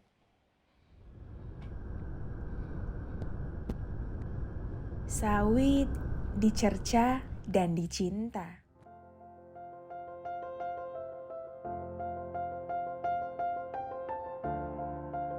Suka atau tidak, ia adalah komoditas andalan bangsa ini. Di antara lorong dan tajuk dahannya, tersandar keberlangsungan ekonomi dan sumber devisa. Penyedia minyak nabati bagi berbagai sektor industri dan ragam kebutuhan hidup manusia. Dari bongkah tandannya, dari serabut buahnya, dari inti bijinya, diekstrak crude palm oil dan kernel oil yang syarat manfaat. Minyak goreng, margarin, lilin, sabun, produk perawatan tubuh, kosmetik, farmasi, hingga biodiesel adalah sedikit dari sekian banyak produk akhirnya. Namun, berbagai isu miring hadir di depan mata. Ekspansi lahan yang kadang tanpa kompromi mendegradasi keanekaragaman hayati, dan hak-hak marginal menciptakan image negatif tentang potret sebuah industri. Muncullah tanya, apakah ada solusi dalam memproduksi sawit yang berkelanjutan bagi ekonomi, alam, dan manusia? Dari hulu industri sawit, ada secercah asa tentang bagaimana rantai pasok sawit seharusnya beroperasi. Tanpa deforestasi, tanpa gambut, dan tanpa eksploitasi. Menjaga air, tanah, dan udara. Mencegah kebakaran dan mengurangi emisi gas rumah kaca. Mengoptimalkan produktivitas, biaya, dan nilai tambah produksi. Melalui praktik perkebunan dan manufaktur yang bertanggung jawab. Berinovasi tiada henti, menerapkan pengendalian hama terpadu yang ramah, mengelola dan memanfaatkan limbah menjadi berkah. Di antara lorong dan tajuk sawit, ada sebuah jalan tengah untuk mentransformasi wajah sebuah industri. Yang diperlukan hanya kemauan dan komitmen untuk berubah.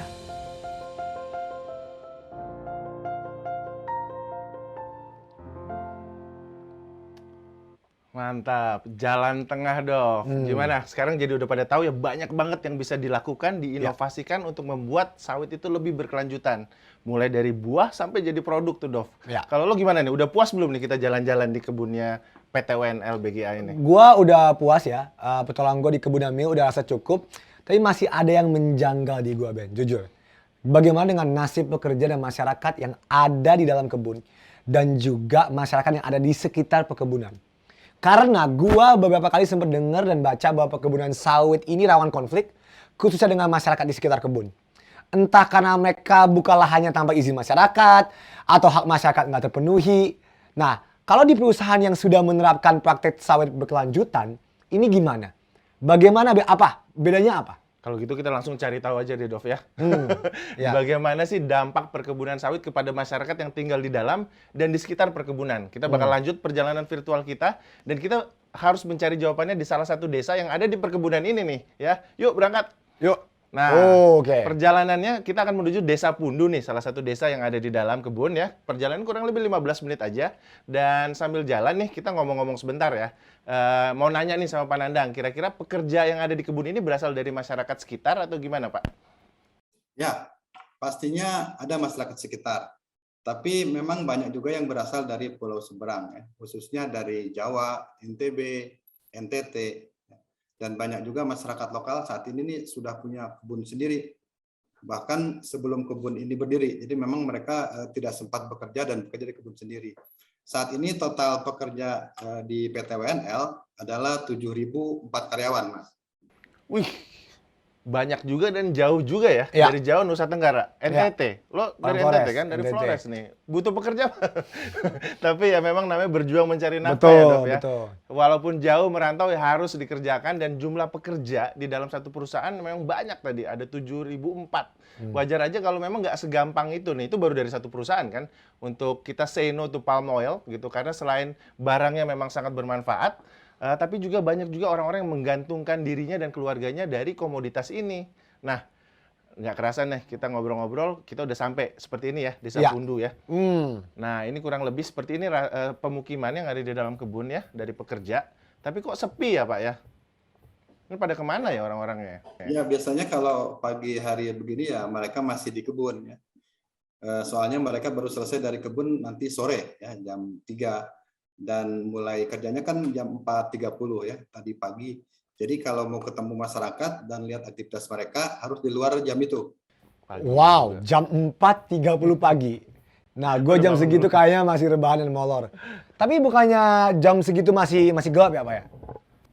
Ya, biasanya jam 4:30 itu mereka apel pagi dulu ya, untuk persiapan atau briefing untuk tugas kebun nanti. Nah, setelah nanti agak terangan, baru nanti mereka ke kebun. Ada yang panen, ada yang mengangkut hasil, memupuk, ada yang grading, dan lain-lain. Sebagaimana tadi kita lihat di kebun ya. Tapi itu tidak non-stop ya. Mereka juga nanti boleh balik ke rumah kalau emang lagi senggang atau lagi jam istirahat. Wow, ini pekerja sawit ini tepuk tangan bagi mereka karena mereka dari pagi sampai sore di kebun. Dan ya mereka emang, gue aja tadi di keliling kebun aja udah capek ngos-ngosan keringetan, apalagi mereka ya. Mereka pasti kayak, apalagi kalau gue nyobain ngangkat buah sawit yang beratnya sampai 25 kg. Aduh, bisa sakit banget kaki gue, ya ampun. Kayak lebih berat dari naik gunung ya, kebetulan Iya. kita kemarin baru dari naik gunung.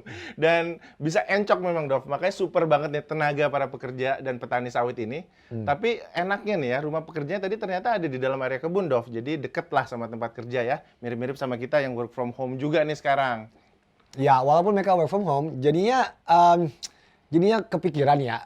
Sisi lain gue pikiran cukup sulit juga ya bagi mereka untuk nyari hiburan atau kalau mau jalan-jalan, itu gimana ya? Ya, hiburan kan banyak ya, sebetulnya nggak hanya ke kota atau ke mall, tapi juga bisa bercengkrama dengan tetangga ya. Di sana ada banyak embung loh, bisa mancing, ada juga tempat olahraga, jadi mereka bisa olahraga bareng di tempat yang disediakan oleh perusahaan, Dov.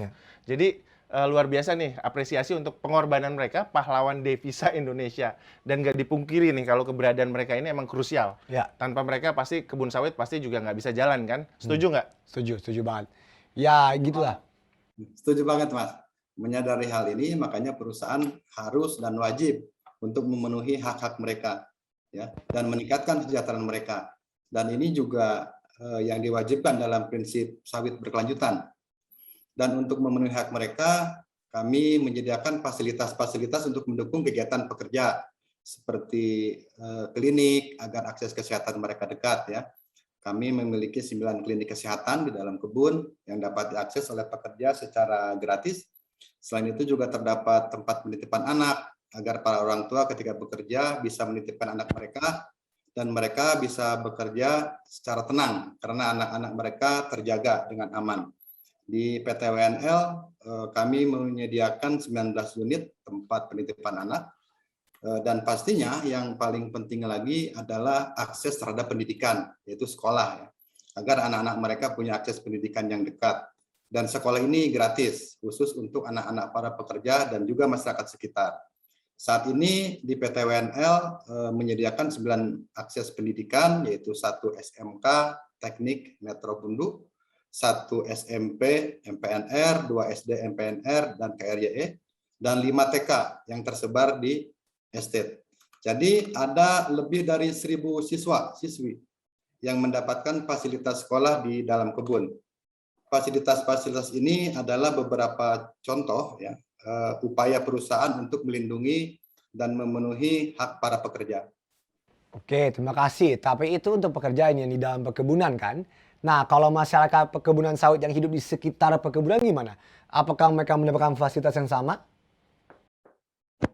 Secara fasilitas pastinya berbeda, tetapi untuk akses klinik kesehatan dan akses pendidikan secara gratis juga dapat dirasakan oleh masyarakat sekitar kebun. Ya. Perusahaan juga memberikan bantuan antar jemput bus sekolah, perbaikan jalan desa, beasiswa, kemudian pelatihan-pelatihan, dan program lainnya. Selain itu, perusahaan juga memiliki tugas untuk membantu petani-petani di sekitar kebun. Ini untuk mengelola dan meningkatkan hasil kebun mereka, sehingga kesejahteraan mereka bisa meningkat. Nah, biar nggak penasaran, gimana kalau kita langsung berkunjung ke kebun mereka? Setuju Pak, karena tujuan kita kan ingin melihat langsung kan, dan memang kita langsung meluncur aja nih untuk ketemu mereka. Hanya 30 menit ya dari dalam kebun, dan kita akan sampai nih ke perkebunan-perkebunan milik warga sekitar. Gitu. Seperti ini nih kurang lebih nih Dov, kebunnya. Oke. Nah, gue mau nanya nih, berarti petani sawit di sekitar perkebunan ini nih, nggak punya ikatan sama pihak perkebunan ya? Tergantung, bisa iya, bisa enggak. Kalau misal mereka ikut program kemitraan atau jadi petani plasma, mereka punya ikatan dengan perusahaan. Hasil mereka dijual ke perusahaan, dan dari perusahaan memberikan bantuan dan pendampingan agar petani plasma ini mengikuti standar perusahaan. Ya. Sementara kalau yang tidak ikut kemitraan atau swadaya, atau disebut juga smallholder, mereka nggak punya ikatan sama perusahaan. Tapi walau nggak ada ikatan, perusahaan juga tetap mencoba membantu smallholder ini agar hasil panen mereka meningkat. Oke, begitu. Nah, jadi emang hak smallholder untuk nggak langsung nyatu sama perusahaan, tapi pertanyaannya adalah kenapa para smallholder ini nggak langsung nyatu sama perusahaan? Kenapa? Dari kacamata kita mungkin lebih enak gitu ya, Dok. Tapi sebenarnya balik lagi, setiap masyarakat punya haknya masing-masing, dan perusahaan tentu tidak bisa untuk memaksa mereka menjual lahan atau sejenisnya. Maka dalam sawit berkelanjutan, apabila satu perkebunan ingin memanfaatkan lahan untuk pengembangan sawit, harus ada proses untuk mendapatkan persetujuan dari masyarakat. Dan kita mendorong agar proses mendapatkan persetujuan ini dilakukan tanpa paksaan. Atau bahasa gaulnya itu ada proses Free Prior Informed Consent atau FPIC. Jadi tadi seperti yang disampaikan di awal, salah satu masalah yang dihadapi oleh industri sawit yang sering kali kita dengar itu adalah terkait dengan konflik sosial antara perusahaan dengan masyarakat.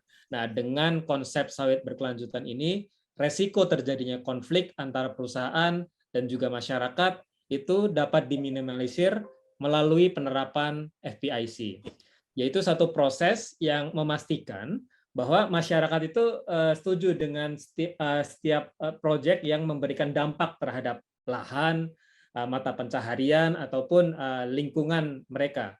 Dan ini salah satu syarat wajib bagi perusahaan sawit anggota RSPO yang harus untuk dipenuhi sebelum mereka bisa membuka dan mengembangkan lahan-lahan baru. Oke, begitu. Berarti ada kesepakatan dulu dengan masyarakat sehingga meminimalisir terjadinya konflik di masa yang akan datang. Benar, Dov. Itu poinnya. Harus harmonis dengan masyarakat sekitar, termasuk dengan petani-petani yang ada di sekitar kebun mereka. Karena meskipun kebun petani ini secara umum luasannya berada di bawah 25 hektar, tapi secara satuan dan kebunnya itu secara satuan nggak seluas yang dimiliki perusahaan, tapi kalau di total justru kita bisa melihat salah satu tombak masa depan sawit Indonesia ada di petani. Kalau kita lihat fakta sekarang, 40% dari produksi nasional itu berasal dari para petani ini. Dan 10 tahun ke depan, diperkirakan 60% produksi sawit itu berasal dari para pekebun kecil atau petani. Makanya mereka punya peran yang besar sekali dan penting untuk industri ke depan. RSPO sebenarnya juga mendorong para petani untuk dapat terlibat dan menerapkan sawit berkelanjutan. Kami dan juga perusahaan membantu para smallholder ini atau para petani melalui pelatihan, juga sejumlah pendampingan supaya produktivitas mereka bisa meningkat. Dan tentunya jika petani sudah bisa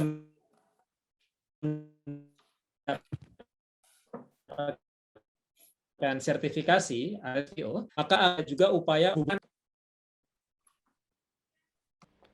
Oke, makanya benar-benar perlu ya bersinergi ya seluruh pihak dalam hal ini antara perusahaan dan smallholder.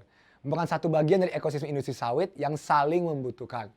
Dan dengan meningkatnya produktivitas mereka, otomatis penghasilan mereka juga bisa mengalami peningkatan. Oke, paham. Tapi ini kan bantuan kayak gini apakah sebatas untuk petani sawit saja atau masyarakat yang nggak punya kebun sawit juga sudah bantuan?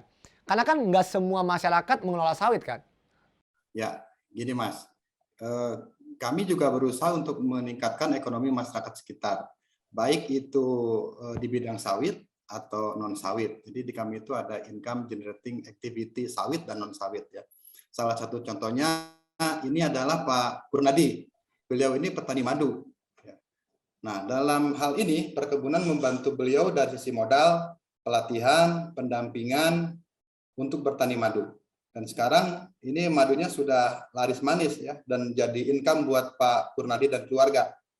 Wah, boleh tuh madunya tuh. Lagi pandemi gini harus jaga imun kan ya. Dan ngomong-ngomong nih, kita dari tadi udah panjang lebar ngobrolin masyarakat. Tapi dari perjalanan ini sih gue jadi tahu nih Dov, bahwa sawit ini memang berkontribusi besar ya untuk membuka lapangan kerja.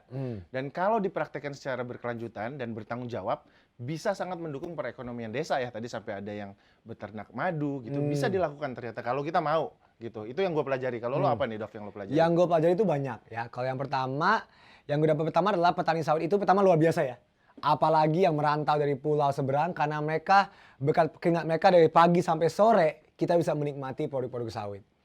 Nah, apa yang gue lihat di sosmed soal konflik sawit dan masyarakat dan sejenisnya itu mungkin nggak selalu terjadi dan nggak kayak gitu juga. Nah, karena ternyata ada perkebunan sawit yang gue lihat hari ini berusaha untuk memenuhi hak pekerja dan petani, menghargai hak dan berdampak bagi masyarakat sekitar. Dan membantu mendorong perekonomian dan kesejahteraan masyarakat sekitar juga. Betul, kalau standar semua udah lengkap Dov, tinggal komitmen nih dan itu harus dilakukan ya seperti yang kita lihat ya. Betul, harus komit, ya. Nah, sehubungan dengan manfaat yang kita bicarakan ini nih, kita nih di tengah-tengah kita udah bergabung salah satu penerima beasiswa pendidikan dari perusahaan PTWNL ini. Oke. Aku udah ketemu nih sama orangnya nih dan kita udah hadir dia bersama kita siang ini, namanya Mas Medianto ya, HRD atau Human Resource ya dari Region Pundu.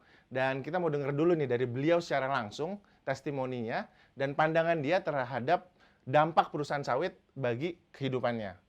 Halo Mas Mei. Wah, halo. Udah keluar nih suaranya. Masih mute nih kayaknya nih. Oke. Halo Kak semuanya, apa kabar semuanya? Halo. Gimana Mas Mei? Boleh dong cerita. Kayaknya nerima beasiswa ya? Apa yang dipelajari, terus gimana sekarang? Jadi lebih kepada sebelum cerita lebih panjang ya, sebelum lebih kepada mau cerita background-nya dulu. Saat itu kan memang aku sendiri memang dari keluarga yang tidak mampu dan kemudian ada salah satu perusahaan di sekitar di sekitarku sendiri yang kemudian dia memberikan beasiswa. Gila itu menurut apa ya, sampai sekarang kadang nggak habis pikir kalau memang nggak ada beasiswa itu mungkin aku nggak tahu aku bakalan jadi apa sekarang dan aku berterima kasih banget sih sama PT BGA karena sudah memberikan aku beasiswa tersebut gitu. Karena tidak hanya aku sendiri, ada 30 orang dan angkatan berikutnya pun juga ada 25 orang. Jadi sudah sangat banyak banget untuk yang ini sudah mendapatkan beasiswa tersebut gitu. Jadi overall gila itu keren banget. Luar biasa dan sekarang juga bekerja di sana ya. Dan itu bukti bahwa memang perusahaan itu bisa secara aktif meningkatkan kualitas sumber daya manusia yang ada di sekitarnya gitu. Oke, thank you ya Mas Mei ya. Kayaknya kita udah cukup banyak mendapatkan hal menarik selama perjalanan. Thank you ya Pak Nandang dari Bumi Tama. Kita harus lanjut nih Pak, karena perjalanan kita masih jauh. Oh, itu dia. Lo nggak sabar kan pengen lihat orang hutan? Udah pernah belum lihat orang hutan? Belum pernah lihat orang hutan. Langsung di kebun binatang pun belum? Belum ya, makanya dong kita virtual dulu dong kalau gitu ya. Tapi sebelum kita ke sana, kita lihat dulu ya video untuk merecap perjalanan kita melihat masyarakat yang ada di sekitar kebun sawit di Bumi Tama. Silakan.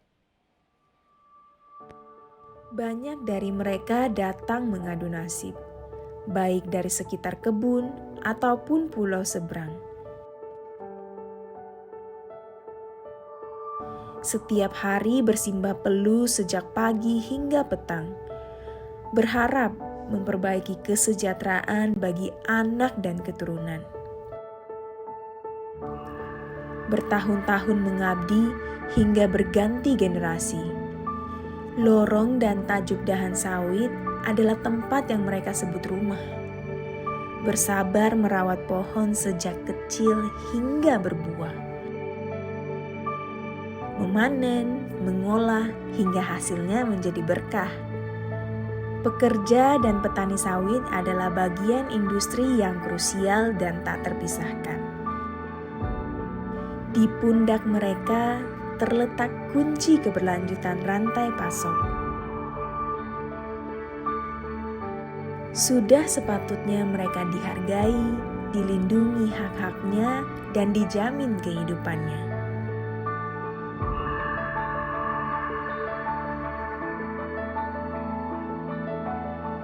Sawit berkelanjutan berorientasi pada penciptaan lapangan kerja dan mata pencaharian yang penuh martabat dan kesetaraan. Dengan pendekatan yang etis, transparan, dan tanpa paksaan. Perusahaan wajib menciptakan lingkungan kerja yang aman, sehat, dan manusiawi. Melalui prinsip kemitraan dengan masyarakat lokal yang memberdayakan dan saling menguntungkan. Perusahaan dapat berkontribusi dalam mengurangi kemiskinan melalui penciptaan kesempatan ekonomi masyarakat yang berdikari dan berjati diri.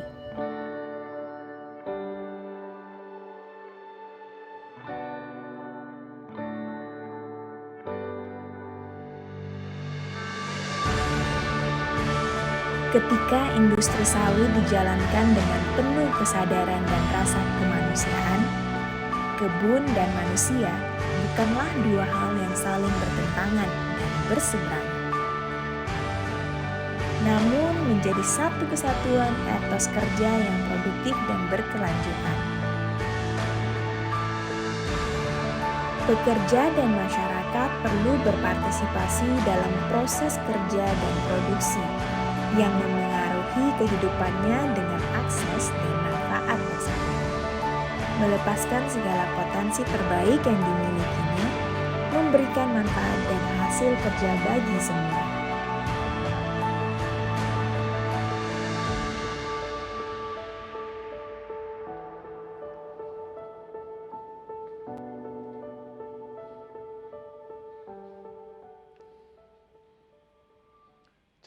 Cakep ya. Itu di kebun sawit loh tadi loh.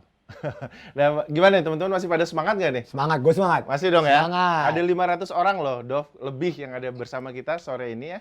Dan stay tune ya teman-teman semua, terus sampai selesai. Karena masih akan ada hadiah-hadiah menarik buat yang bertahan hingga akhir. Lumayan kan ya? Dan ini nih bagian yang paling banyak yang ditunggu-tunggu, apalagi yang belum pernah lihat orangutan nih. Karena kita akan mengunjunginya di Pulau Salad, Dov. Di mana di sana ada kegiatan konservasi yang dilakukan oleh perusahaan perkebunan sawit bermitra dengan salah satu NGO. Penasaran kan gimana? Makanya ikuti terus ya perjalanan kita. Nah, sebelum kita ke Pulau Salad, kita bakal lewat dan mampir dulu nih, Dov, di Desa Pilang namanya.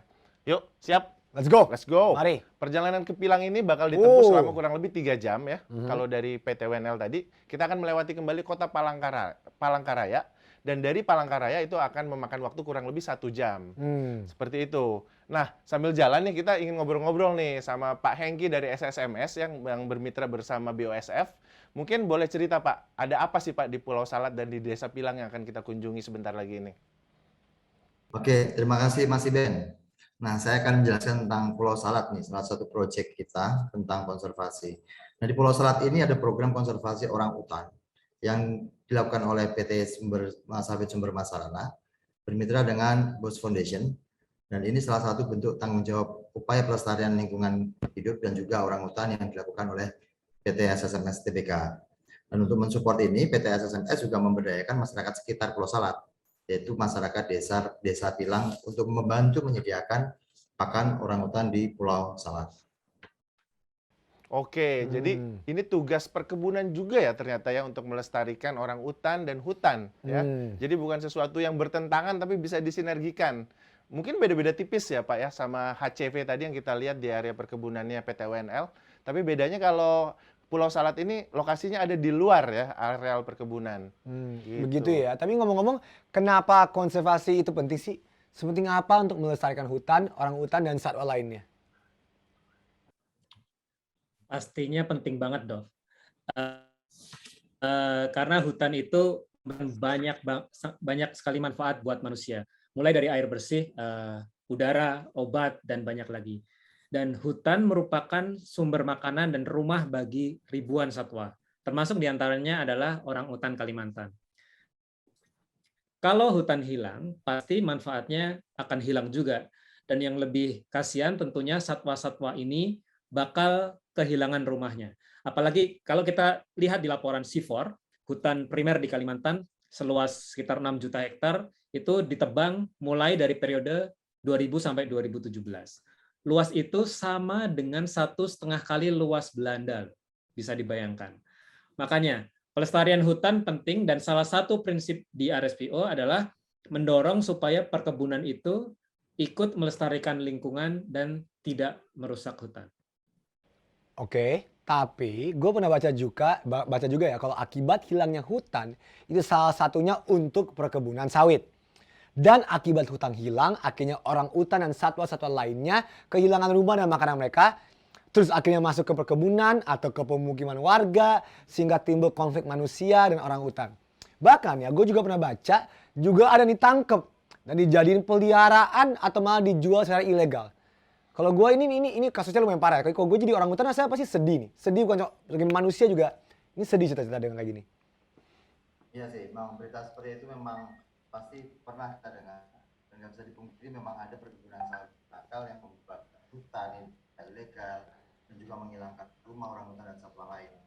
Nah, yang namanya konservasi hutan dan juga hutan itu penting untuk menjaga agar orang hutan tetap ada dan agar mereka juga tetap ada. Nah, dari Pak Iman tadi sudah sampaikan bahwa prinsip sawit berkelanjutan adalah ikut melestarikan alam. Dan Pulau Salad ini menjadi salah satu komitmen PT SFNS sebagai perusahaan sawit untuk mendorong pelestarian lingkungan dan satwa yang dilindungi dan melibatkan masyarakat setempat dan juga stakeholder lainnya. Seperti kebijakan yang disampaikan oleh CEO kami di dalam video ini.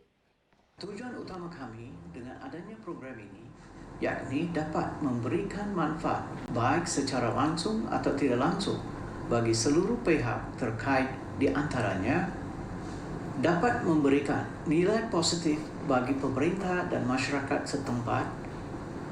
2. Manfaat bagi masyarakat antara lain memperdaya ekonomi, contohnya dalam penyediaan pakan orang hutan dan lain-lain.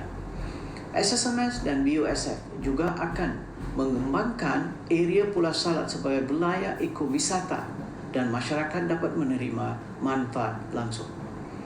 Melibatkan masyarakat lokal ke dalam program konservasi orang hutan sebagai salah satu spesies yang dilindungi dan terancam punah. Ketiga, dalam bidang akademisi, yaitu sebagai sarana penelitian dan pendidikan. Industri sawit jika dilakukan dengan baik dan benar, maka mereka bisa menjadi bagian dari solusi terhadap persoalan konservasi orang hutan yang terjadi saat ini. Mereka punya lahan, mereka bisa mengalokasikan high conservation value forestnya untuk menjadi bagian dari konservasi orang hutan. Selama melakukannya dengan best management practice, maka konservasi orang hutan dan pembangunan sawit itu bisa berjalan beriringan. Gila, mantep ya, mantep banget. Dan ini yang ingin kita lebih banyak lihat nih, perusahaan dan NGO itu bisa saling bersinergi, berkolaborasi, bukan saling menyalahkan ya, tapi kolaborasi gitu loh. Nah itu yang penting, dan kita lihat ini kan memang topik yang hot banget ya. Kalau kita lihat di kolom chat juga adalah pro dan kontra gitu. Nah tantangannya adalah bagaimana kita bisa duduk bareng ya, ngobrol, dan kemudian cari jalan tengah dan bikin solusi untuk perbaikan.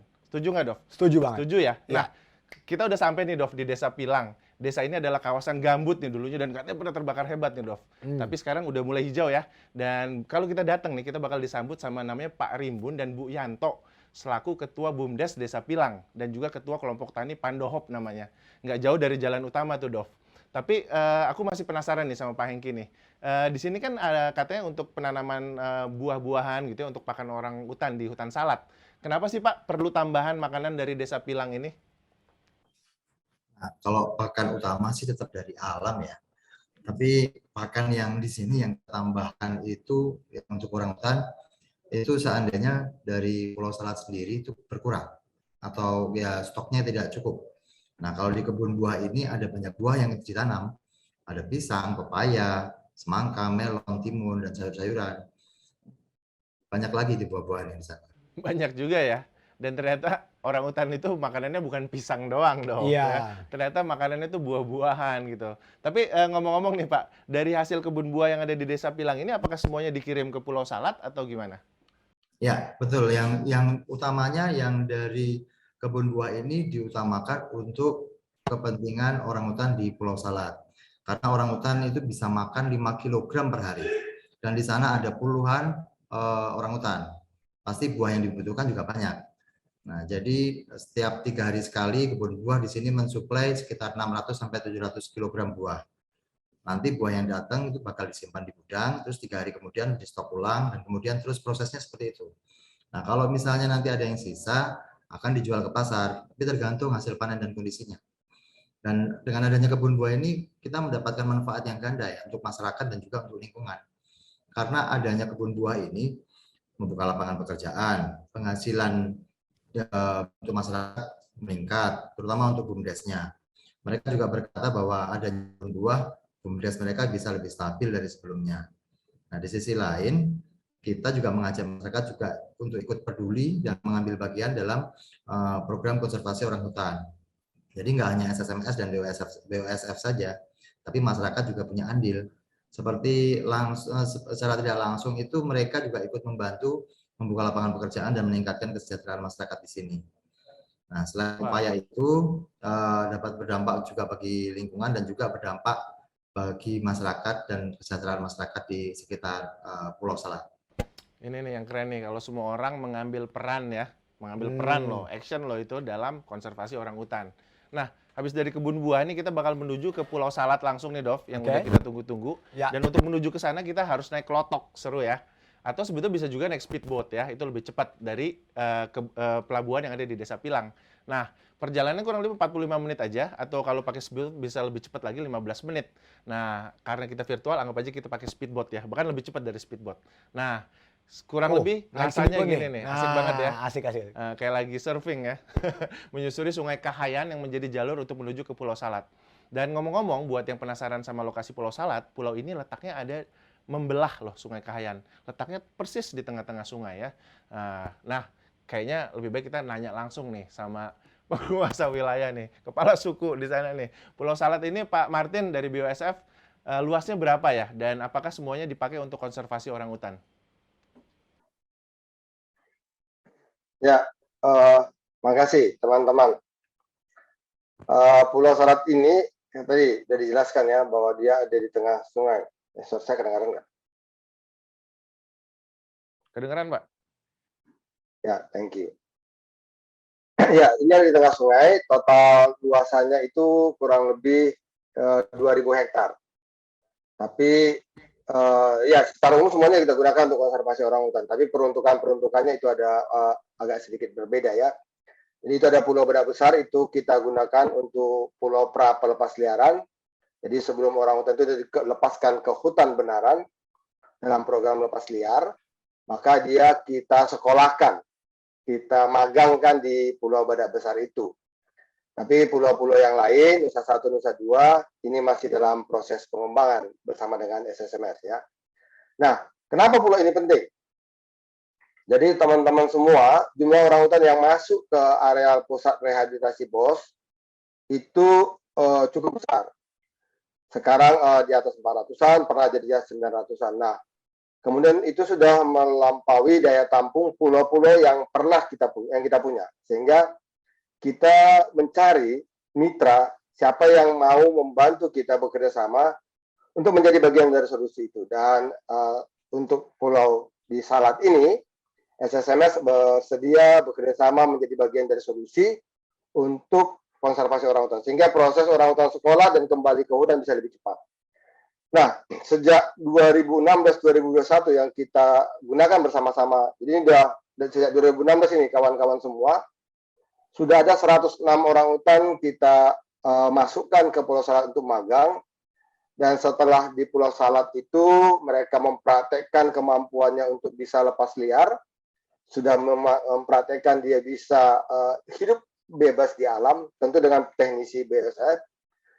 Itu sudah ada 34 yang kita lepaskan ke hutan. Artinya dia sudah punya kemampuan untuk hidup sebagai orangutan liar. Nah, di semua Pulau Salat itu ada badak kecil, ada badak besar itu, ada Nusa 1, Nusa 2. Ada yang kita peruntukkan bukan untuk sekolah pra pelepasliaran, tapi kita buat menjadi suaka. Jadi beberapa orangutan itu nggak mungkin kita lepaskan ke hutan karena dia cacat, dia sudah terlalu tua, dia kehilangan kemampuan untuk bisa hidup bebas di alam. Kenapa bisa kehilangan kemampuan? Karena kita manusia ngajarin dia, ngedidik dia menjadi kayak manusia, dan itu salah. Ya, sehingga mereka karena perilaku kita, mereka nggak bisa dilepaskan ke alam, maka kita pengen hidupnya di Pulau Suaka. Karena apa? Karena orang itu harusnya hidup di hutan, bukan di kandang. Jadi itu akan kita taruh di Pulau Badak Kecil. Gitu kawan-kawan. Oke, terima kasih atas informasinya. Dan aku kira selama ini Salat ini untuk habitat orang utan, ternyata sebagai tempat singgah sementara aja ya, sebelum nanti benar-benar dilepas ke alam liar. Tapi ngomong-ngomong, selama perjalanan kita kan udah bisa ngeliat orang utan yang ada di pinggir-pinggir sungai ini satu nih. Nah, ada satu nih yang bahkan dia ada besar dan punya bantalan pipi yang sangat unik. Ya, ciri orang utan yang punya bantalan pipi yang di sini itu adalah ciri orang utan jantan dewasa. Yang ini namanya sesar, ya. Dia adalah satu di antara puluhan orang utan yang nggak bisa kita lepaskan ke alam. Karena udah terlalu tua, terlalu lama di kandang, dan kita takutkan kalau kita paksakan lepas ke hutan yang benaran, maka dia nggak bisa bersaing dengan orang hutan lain. Jadi dia nggak akan bisa survive. Nah, karena itu kita buat di Suaka. Selain dia masih ada puluhan orang hutan lain. Baik. Kasihan juga si sesar ya Pak ya. Udah nggak bisa ya. Tadi survival rate-nya mungkin rendah kalau dia dilepas ke habitat aslinya. Tapi seenggaknya dia di Salat ini masih bisa aman ya. Dan semoga dia betah nih di Salat nih Pak. Nah, kasihkan lihat orang hutan di sepanjang perjalanan. Kita nggak sadar nih udah sampai nih di Pulau Salat. Ya, kurang lebih seperti ini nih Dov. Terlihat udah ada pelang welcome tuh ya. Dan begitu sampai udah mulai terasa nih. Di sini nggak bisa chat lagi kalau bawa WA gitu ya. Sinyalnya nggak ada. Nggak ada. Di sini nggak ada sinyal. Dan kalau soal listrik, tapi masih aman karena ada solar panel untuk mensuplai listrik. Nah, kalau kita masuk nanti kita bisa lihat feeding ground ya atau pemberian pakan orang utan ya Pak Martin. Itu letaknya di mana Pak di dalam? Ya, orang utan di pulau-pulau kita di Salat ini itu tetap mendapat tambahan makanan ya, tambahan. Jadi pagi hari kita kasih makanan, sarapan, kemudian dia akan mengeksplorasi hutan dan kemudian balik lagi sore sebelum tidur dikasih makan lagi. Nah, di Pulau Salat itu kita punya beberapa titik untuk feeding platform. Itu ada sekitar 15 di Salat. Nanti teman-teman akan memberikan makanan di feeding platform itu. Jadi kalau teman-teman mau melihat orang hutan di sana, bisa melihat dari luar pulau feeding platformnya dan bisa melihat orang hutannya. Jadi nggak masuk ke pulau ya. Wah, nggak sabar nih pengen lihat nih Pak. Dan tapi sebelum lihat nih, Dov, ada beberapa hal yang perlu diperhatikan nih ketika melihat orang hutan. Apalagi kan ini bisa dibilang ya bukan habitat setengah aslinya lah gitu ya. Pertama udah jelas nih kita nggak boleh berisik, Dov ya. Kita nggak boleh terlalu dekat juga. Dan kalau kita pengen foto nih buat konten, jangan pakai flash. Karena kalau kita sampai membuat mereka merasa terganggu dan terjadi kontak, dan sampai kita dipegang, itu susah banget lepasnya, Dov. Karena kekuatan orangutan itu 6 kali lipat kekuatan manusia dewasa ya. Jadi kebayang kalau kita dipegang akan susah tuh ngelepasinnya. Dan yang cewek-cewek juga hati-hati ya. Kalau bisa sampai-sampai kalau bisa ditaksir oleh orangutan jantan itu bahaya. Karena mereka ini kan 97% mirip manusia. Jadi ya bisa jadi mereka akan suka ya sama lawan jenis. Tapi intinya kita nggak boleh mengganggu dan harus menghormati mereka. Setuju ya? Oke, setuju. Nah, kita udah sampai nih di beranda. Nah, udah nih. Udah pada kelihatan tuh orang utannya lagi pada nungguin makan sore ya. Wah, rame banget ya tuh. Langsung mau makan, kalau nggak salah di sini pisang ya. Oh, rame aja. Petugas datang bawa pakan, mereka langsung rebutan ya. Keren. Ini aktivitasnya gimana Pak Martin kalau pemberian pakan ini? Ya, kalau pagi kita akan berikan nama makanan ke orang hutan dan mereka makan di feeding platform itu, dan kemudian mereka akan mengeksplorasi hutan dalam bagian belajar magangnya. Nanti sore jika kita akan memberikan makanan itu supaya mereka ketika akan tidur itu tidak kelaparan ya. Jadi cuma sedikit tambahan saja. Jadi tidak sama dengan yang ada di kandang. Oke, itu namanya cinta ya katanya Pak Martin ya. Ya, itu orang hutan yang namanya Cinta. Cinta itu diberikan namanya oleh Ibu Megawati. Waktu itu Ibu Megawati, Presiden kita yang keempat, pernah ikut dalam proses lepas liar dan ada anak orang hutan dan kita minta beliau memberikan namanya dan beliau memberikan namanya Cinta. Oke, jadi dari sini kita bisa lihat bahwa orang hutan sini kalian kasih nama ya. Adi Cinta. Semoga antara kesempatan juga biar gua dan lu kita bisa sama-sama kasih nama buat salah satu orang hutan di orang hutan Dalopes ya. Dalopes, iya benar. Tapi dari tadi ngeliat apa ya? Mungkin orang awam nih ya. Apa bedanya Cinta sama yang lainnya? Kayaknya sama aja, tapi mungkin kalau udah sering interaksi, kalau kita langsung ke sana, mungkin bakal tahu ciri khas masing-masing. Tapi ngomong-ngomong, aku penasaran sama tahapan rehabilitasi para orang hutan. Kalau di saat ini kan ada tahapannya persiapan atau pre-release. Nah sebelum itu ada tahap apa aja ya? Ya, tahapannya orang hutan. Jadi kenapa orang hutan masuk ke pusat rehabilitasi? Karena mereka perlu dididik untuk menjadi liar. Ya, jadi jangan masuk ke tempat program sekolahnya BUSF kalau nggak mau jadi liar. Nah, orang-orang hutan itu ada tahapan yang pertama yang namanya playground, itu untuk anak orang hutan seperti yang ada di video itu foto.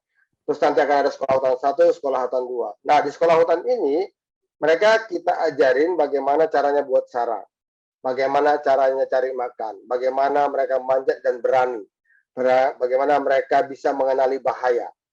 Ya, kenapa? Karena kalau yang kecil-kecil itu biasanya diajarin induknya sampai umur 7 tahun. Sekarang kalau dia lepas umur 1 tahun, berarti kehilangan ibu yang akan ngajarin, maka itu digantikan oleh teman-teman di BUSF. Kalau dia sudah sempat dipelihara manusia, maka pola yang dilakukan manusia itu bisa membuat mereka kehilangan naluri liarnya.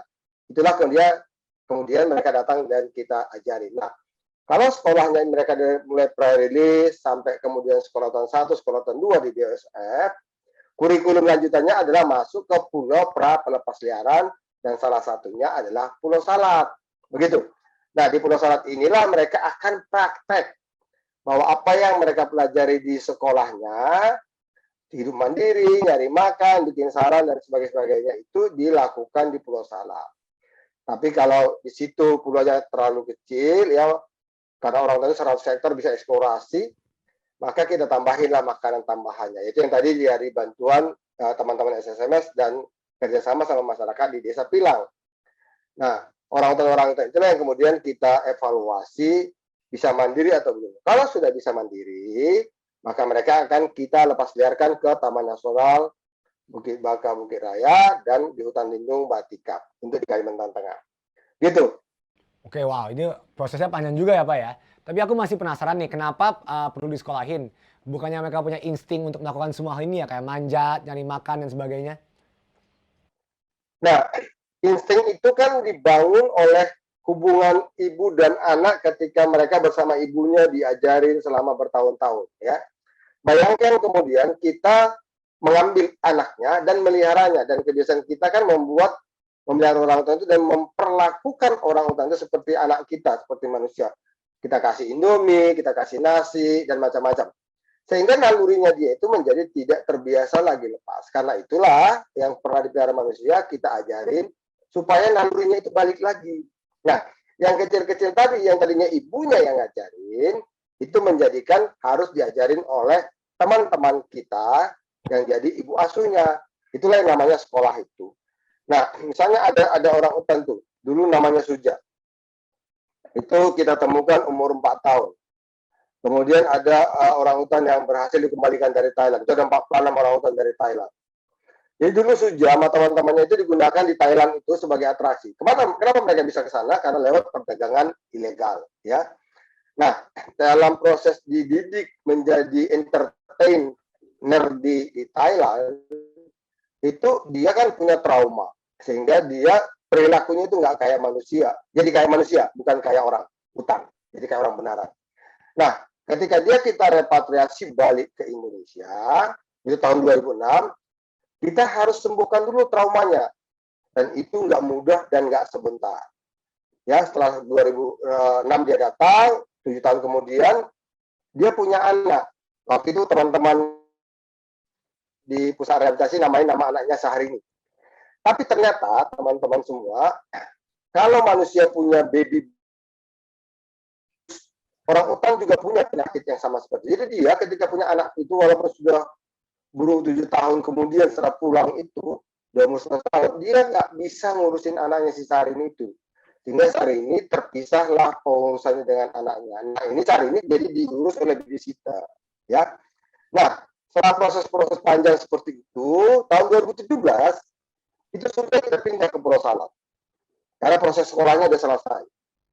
Di Pulau Salak, dia melahirkan anak yang namanya Bella. Tapi di sini, dia sudah bisa ngurusin anaknya. Yang namanya Bella itu ya 2017. Kemudian setelah 2 tahun kemudian, kita setelah evaluasi, maka si Suja dengan anaknya si Bella itu kita lepaskan di Taman Nasional Bukit Baka, Bukit Raya. Jadi Suja sama anaknya itu sekarang sudah ada di hutan di Taman Nasional Bukit Baka, Bukit Raya. Wow. Tiba-tiba nih dengan cerita dari Suja, saya sedih banget ya, nggak nyangka juga dari Thailand dan dia jadi pertunjukan untuk atraksi. Tapi jadi terharu nih ya dengan adanya Pulau Salak dan juga orang-orang yang peduli dengan konservasi orang hutan bisa menjadi harapan untuk kelestarian orang hutan. Dan yang gak kalah penting, konservasi orang hutan di saat ini gak akan ada tanpa kolaborasi antara SSMS sebagai perusahaan sawit, BOSF, dan juga masyarakat Desa Pilang. Jadi namanya kolaborasi itu penting banget. Nah, menurut gua, NGO dan perusahaan ini nggak perlu saling bertentangan. Justru dengan kolaborasi kayak gini, apalagi disupport oleh pemerintah, maka upaya penyelesaian apapun bakal lebih mudah dan cepat untuk diwujudkan. Jadi kuncinya adalah kolaborasi. Catat ya, kolaborasi. Catat ya semuanya yang hadir ya, kolaborasi. Betul banget, dengan adanya konservasi ini jadi harapan buat orang hutan dan penghuni hutan lainnya. Ini menunjukkan bahwa nggak semua perusahaan sawit itu merusak ya. Ada juga yang bisa mengambil peran aktif untuk bisa mendukung prinsip-prinsip sawit yang berkelanjutan. Dan itu penting banget untuk bisa dilakukan. Dan konsepnya tadi yang dibilang oleh Pak Imam ya, jangan lupa shared responsibility teman-teman. Tanggung jawab bersama. Balik lagi karena kita hidup pada akhirnya di pulau, di bumi, di negara yang satu gitu. Nah, dengan itu aku sebetulnya tadi masih terenyuh banget dengerin ceritanya si Suja ya dari Pak Martin tadi. Dan supaya agak rileks nih, gimana kalau kita tonton video berikut ini, Dov? Mari. Setuju ya? Yuk.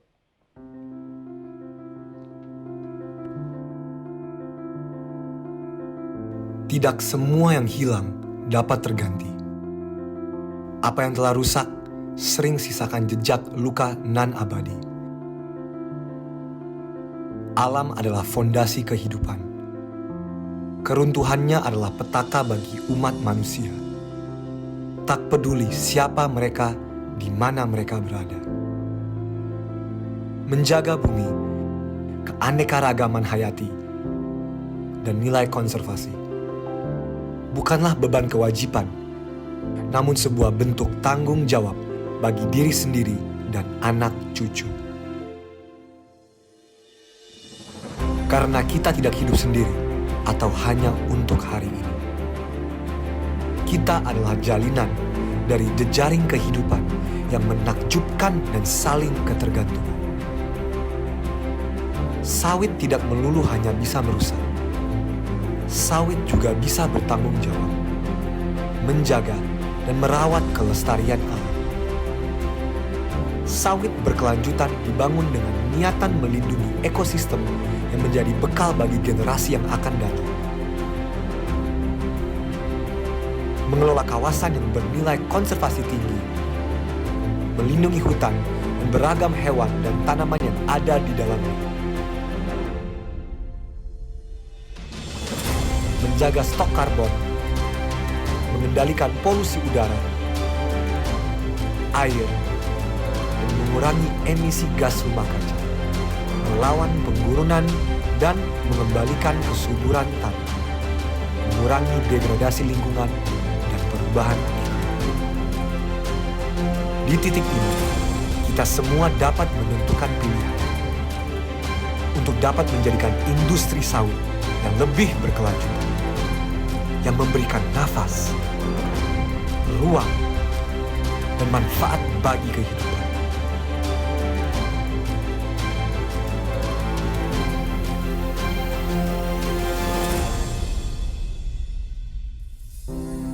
Karena sekali lagi, tidak semua yang hilang dapat terganti. Apa yang telah rusak sering sisakan jejak luka nan abadi. Jangan lakukan apa yang akan kita sesali di kemudian hari.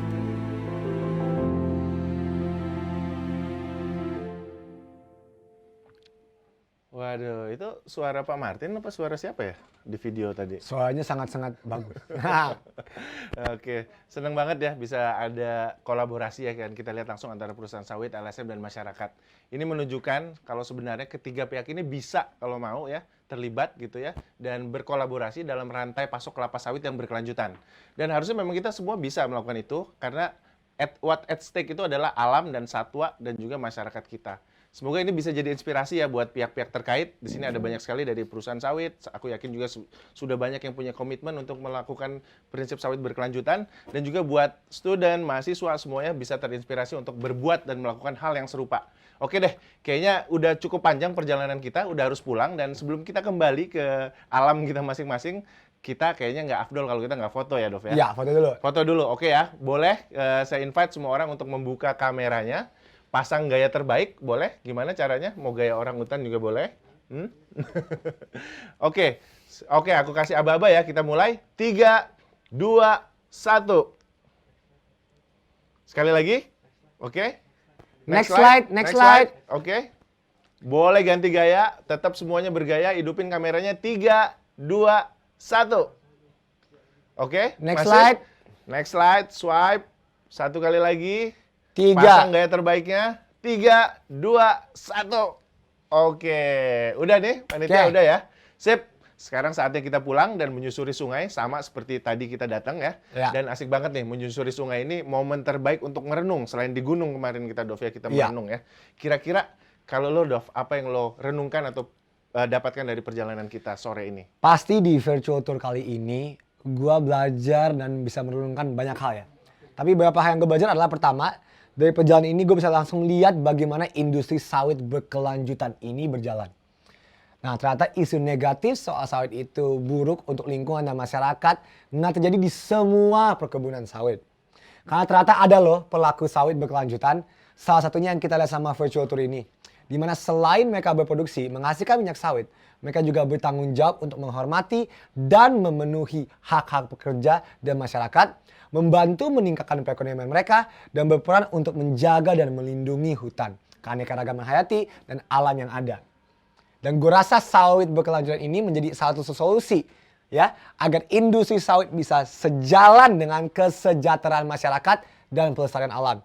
Kalau kita semua berkolaborasi dan melakukan bagian tanggung jawabnya kita masing-masing, maka isu negatif tentang sawit itu pasti bisa kita atasi bersama. Jadi ternyata ada ya sawit berkelanjutan ya. Dan sebagai generasi muda nih, khususnya nih, kita pasti memang harus kritis dan melihat segala sesuatu dari berbagai sisi ya.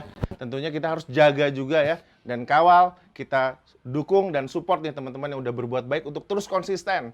Jadi kita juga nggak boleh gampang tersulut oleh informasi yang sebenarnya baru kita lihat dari satu sisi saja. Ya, jadi harus duduk bareng, dengar, ngobrol ya. Apalagi kalau informasinya tadi belum terpercaya, jangan gampang tersulut. Gitu, Dov. Betul banget. Dan satu lagi yang penting banget ya. Sama ini gue sadar bahwa hidup gue ini tuh baik-baik aja. Tapi setelah perjalanan ini gue jadi sadar bahwa ternyata jangan-jangan gue juga ikut serta untuk merusak lingkungan. Wait. Kenapa tuh? Apa lo baru-baru ini nebang pohon atau ngapain? Enggak, gue nggak untuk nebang pohon ya.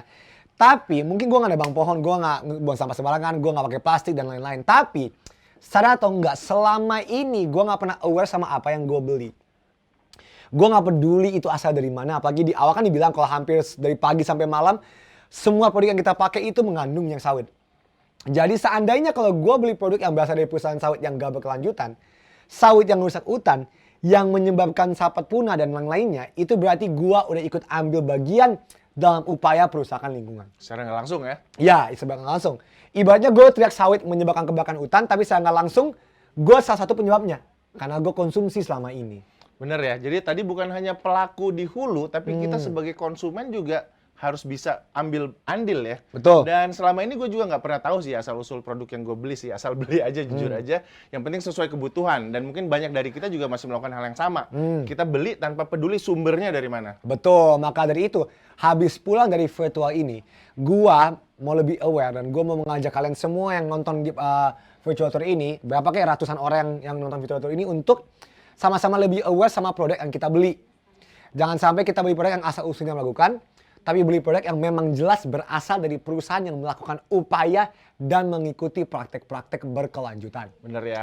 Karena dengan membeli produk sawit berkelanjutan, produk-produknya, itu artinya kita ikut mendukung peningkatan kesejahteraan masyarakat dan upaya pelestarian lingkungan. Benar, jadi harus beli yang jelas asal-usulnya dan sustainable ya. Dan setahu gue nih RSPO ini seperti yang kita lihat di gambar ini juga punya label ya, menunjukkan bahwa produk-produk tersebut berasal dari minyak sawit berkelanjutan. Nah, benar nggak itu Pak Imam?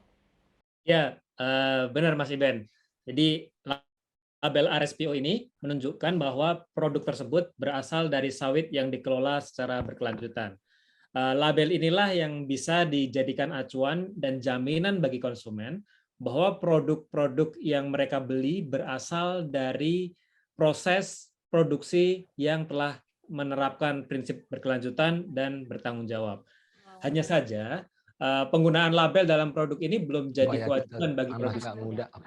Inilah yang masih jadi dilema. Karena kalau produsen itu tidak menyediakan informasi ekolabel dalam produk, tentu konsumen tidak memiliki pembanding antar produk. Kalau teman-teman lihat foto yang ada pada slide, ini adalah beberapa produk di Indonesia dan luar negeri yang sudah menggunakan ekolabel RSPO. Di website RSPO ada yang lebih lengkap, kalau mau diintip boleh ke sana. Belum banyak produk di Indonesia yang menggunakan label RSPO pada produknya, pada kemasannya. Walaupun sebenarnya perusahaan tersebut sudah mengikuti prinsip-prinsip berkelanjutan tadi. Tapi saat ini sudah ada beberapa produsen yang mulai menyediakan produk dengan ekolabel ini. Salah satu contohnya adalah Superindo, salah satu supermarket terbesar di Indonesia, yang telah meluncing produk minyak goreng bulan Agustus kemarin, yaitu satu produk minyak goreng 365 Superindo yang menggunakan label RSPO pada kemasannya. Jadi kalau dicek di kemasan minyak gorengnya itu ada logo RSPO. Jadi ini adalah salah satu produk yang ada di Indonesia yang harus kita dukung. Teman-teman sekarang sudah ada beberapa pilihan di pasar untuk memilih produk minyak goreng yang sudah pasti dijamin produksi dan dengan cara yang ramah lingkungan. Mau belanja? Ayo. Kebetulan tuh outletnya ada yang di dekat rumah saya tuh Pak Imam. Siap berangkat langsung ya. Dan memang ya harus agak sedikit berkorban ya kalau kita mau melindungi lingkungan ya kan. Teman-teman di lapangan aja di Salad pengorbanannya banyak. Kita sebagai konsumen juga pasti harus mengeluarkan pengorbanan. Kalau memang kita committed untuk mendukung pelestarian lingkungan dan masyarakat. Oke deh, kita udah sampai nih di ujung perjalanan virtual kita. Teman-teman stay tune ya.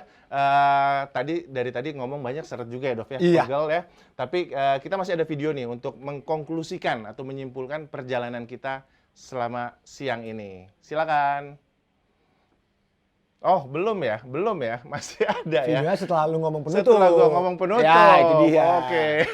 Karena gue mau ngingetin nih, sebelum penutup ini ya teman-teman jangan lupa untuk membuat, men-share ya kegiatan kita ini ya, dengan membuat hashtag RSPO Virtual Tour atau hashtag Sustainable Palm Oil dan juga generasi sawit baik. Bisa juga tag IG @support_sustainable_palm_oil, @sbumi.id, @yis.indonesia, @andovidalopez, @INTSH, dan 5 post terbaik di Instastory akan mendapatkan hadiah dari panitia. Ingat, hadiahnya menarik loh. Dan sambil siap-siap upload, nah sekarang baru nih, bener nih Dov. Kita lihat video closing-nya. Thank you.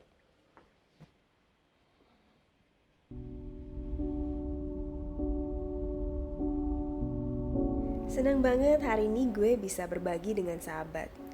kita generasi muda adalah agen perubahan untuk negeri. Mahasiswa, karyawan, ataupun influencer punya peran masing-masing dalam kapasitasnya. Dimanapun berada, kita bisa menjadi suara untuk kebaikan dan perbaikan, untuk alam, masyarakat, dan bangsa yang lebih baik.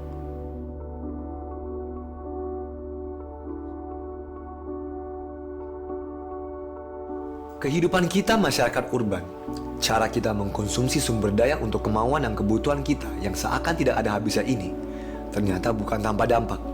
Cerita perjalanan AI tadi sungguh membuka mata gue, bahwa di balik semua keputusan konsumsi yang kita ambil, produk-produk yang kita gunakan dan makan, dekat sekali dengan apa yang terjadi di berbagai pelosok negeri.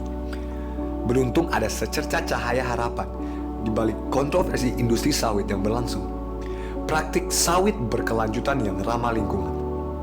Bahwa untuk menjawab kebutuhan manusia dan mendapatkan keuntungan, kita tetap bisa melakukannya sejalan dengan prinsip-prinsip keadilan, kesejahteraan, dan kelestarian alam.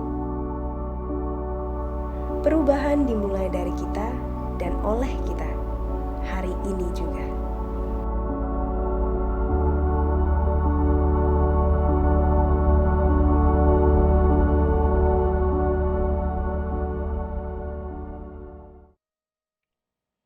Nah, itu dia video penutup VT kita. Gimana, udah siap mendukung produk sawit berkelanjutan?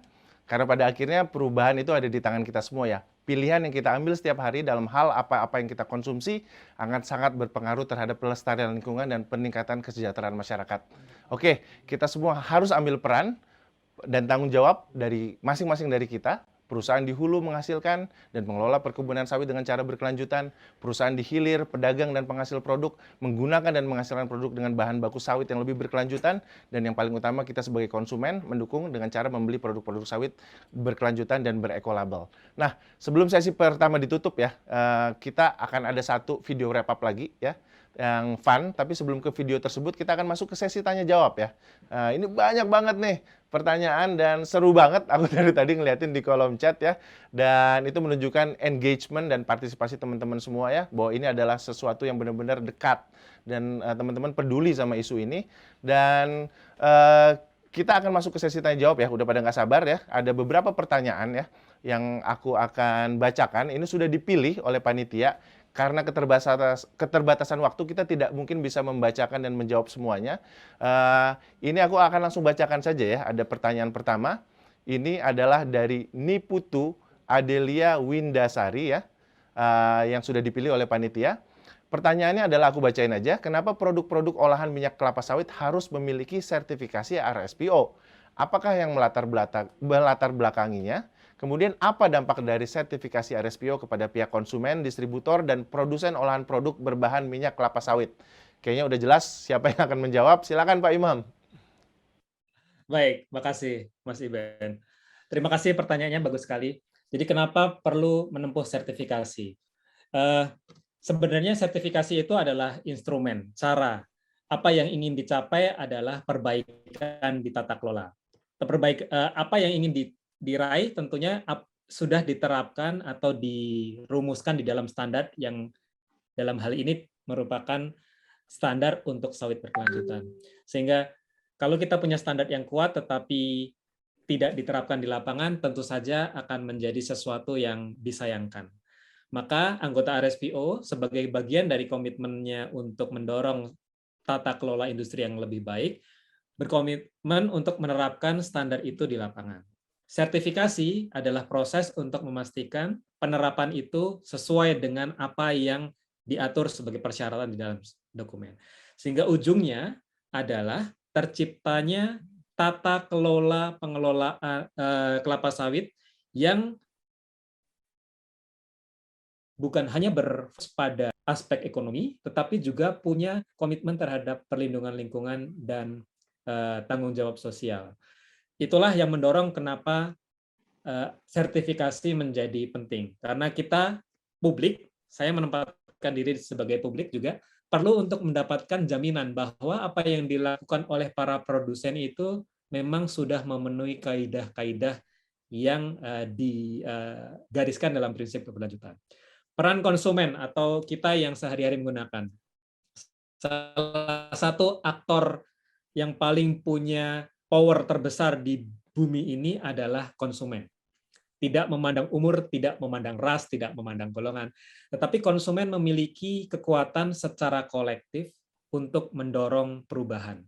Perubahan itu salah satunya adalah untuk meminta kepada produsen atau para perusahaan yang memproduksi barang konsumen untuk memastikan bahan baku yang dipakai berasal dari pengelolaan yang bertanggung jawab. Jadi dengan munculnya kesadaran atau awareness konsumen terkait dengan pentingnya menggunakan produk yang bertanggung jawab, akan juga mampu mendorong perubahan yang lebih baik di industri sepanjang rantai pasok. Semoga itu menjawab, Mas Iben. Terima kasih Pak Imam, semoga menjawab ya. Ini Putu Adelia, jadi kurang lebih ya kalau mau dikelola dengan baik ya harus ada dulu standarnya ya.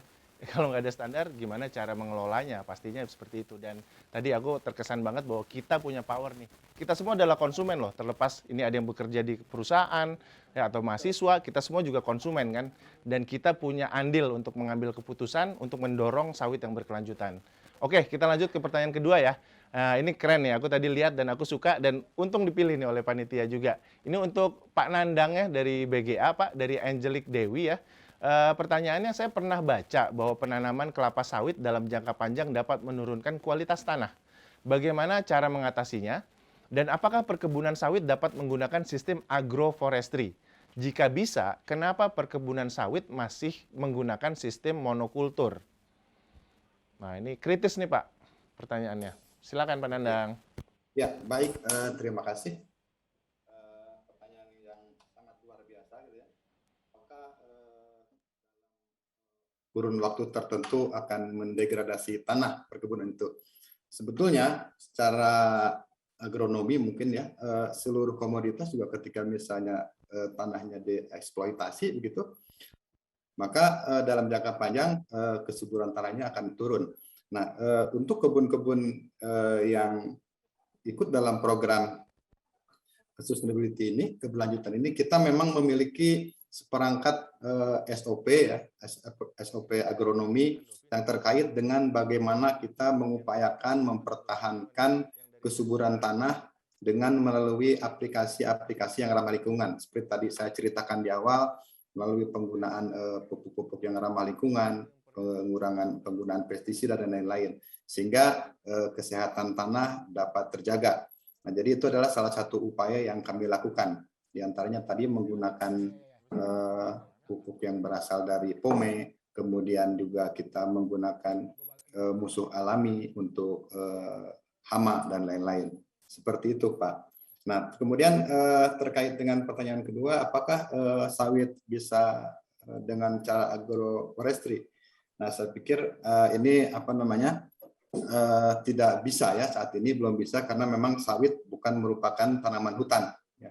Jadi kita tidak bisa menanam sawit di area yang tidak peruntukannya untuk sawit, misalnya dicampur dengan hutan, tanaman hutan dan lain-lain, karena itu akan tidak sesuai dengan peraturan dan perundangan. Nah, lain halnya mungkin nanti ketika sawit dikategorikan menjadi tanaman kehutanan, sehingga dia bisa ditanam dicampur dengan tanaman lain atau di areal tanah yang memang untuk tanaman kehutanan. Saya kira itu jawaban sederhananya, Pak. Oke, jadi masih terus berevolusi dan harapannya bisa terus berinovasi ya, Pak Nandang ya. Oke, nah ini ada banyak pertanyaan nih buat Andovi, jadi kita rangkum aja. Oke. Pertanyaannya rata-rata nanya kenapa resign dari YouTube? Oh, bukan. Saya pensiun karena sistem. Oke, lo mau baca apa gue yang baca? Iya, saya baca ini. Pertanyaan dari Feni Ramadhani. Feni, I hear many environmental issues here, including palm oil, but mostly about coal. As a student, how am I supposed to be saving the earth and the environment, right? I asked several people about it and I'm still confused. Okay, what is your choice between economic or nature? What's your answer? Pertama, Feni Ramadhani, first of all, thank you very much for asking this question. Itu berarti sebagai student you care and that's the first step.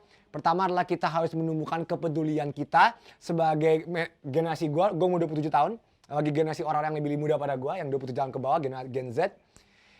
It is an issue and the best thing we can do is to get educated about it. Contoh dalam virtual tour ini kita bisa tahu oh ternyata ada sawit berkelanjutan. So the first step is to get yourself educated. Now to answer your question choice between nature and economics, why does there have to be a choice? Kenapa nggak nature and economic bisa saling berjalan dengan baik dan benar? Itu kuncinya ya, jalan bareng-bareng, bekerja bareng dengan baik dan benar. So you don't have to make economic progress sambil mendestroy the nature. Nature juga kita bisa pakai dengan sebaik mungkin dengan sistem yang berkelanjutan sehingga progres ekonomi itu datang dengan baik dan benar. So pertama Feni Ramadhani, thank you for your question. Semoga banyak student, anak-anak muda di luar sana yang benar-benar mulai lebih peduli terhadap masalah-masalah environment, apalagi masalah kelapa sawit yang berkelanjutan. Benar. And the first step is to question the right question, and that's the right question. Right question, iya. Dan the right answer juga cari jalan tengahnya ya. Dan itu hanya bisa dilakukan kalau kita educated. Betul. Keren banget Dol. Oke, kalau gitu sepertinya karena waktu ya, kita harus menyelesaikan perjalanan virtual kita kali ini. Oke. Dan teman-teman mungkin ada yang penasaran dari tadi ada siapa sih sosok cewek yang tadi ada di video sama Andovi ya. Itu adalah Ai Natasha ya, salah satu Miss Ecotourism Indonesia 2021. Dan kayaknya nggak afdol ya kalau Ai yang udah nongol di video nggak kita panggil juga sebagai anak muda nih untuk menyuarakan apa sih pesan-pesannya Ai gitu khususnya buat audiens dan juga harapannya terkait sawit dan juga industri sawit yang lebih berkelanjutan ke depannya. Halo Ai. Halo Ai. Hai. Ada di mana nih Ai? Ai kedengar nggak? Ai coba ngomong. Halo Kak, halo. Halo. Oke. Lagi di mana Ai?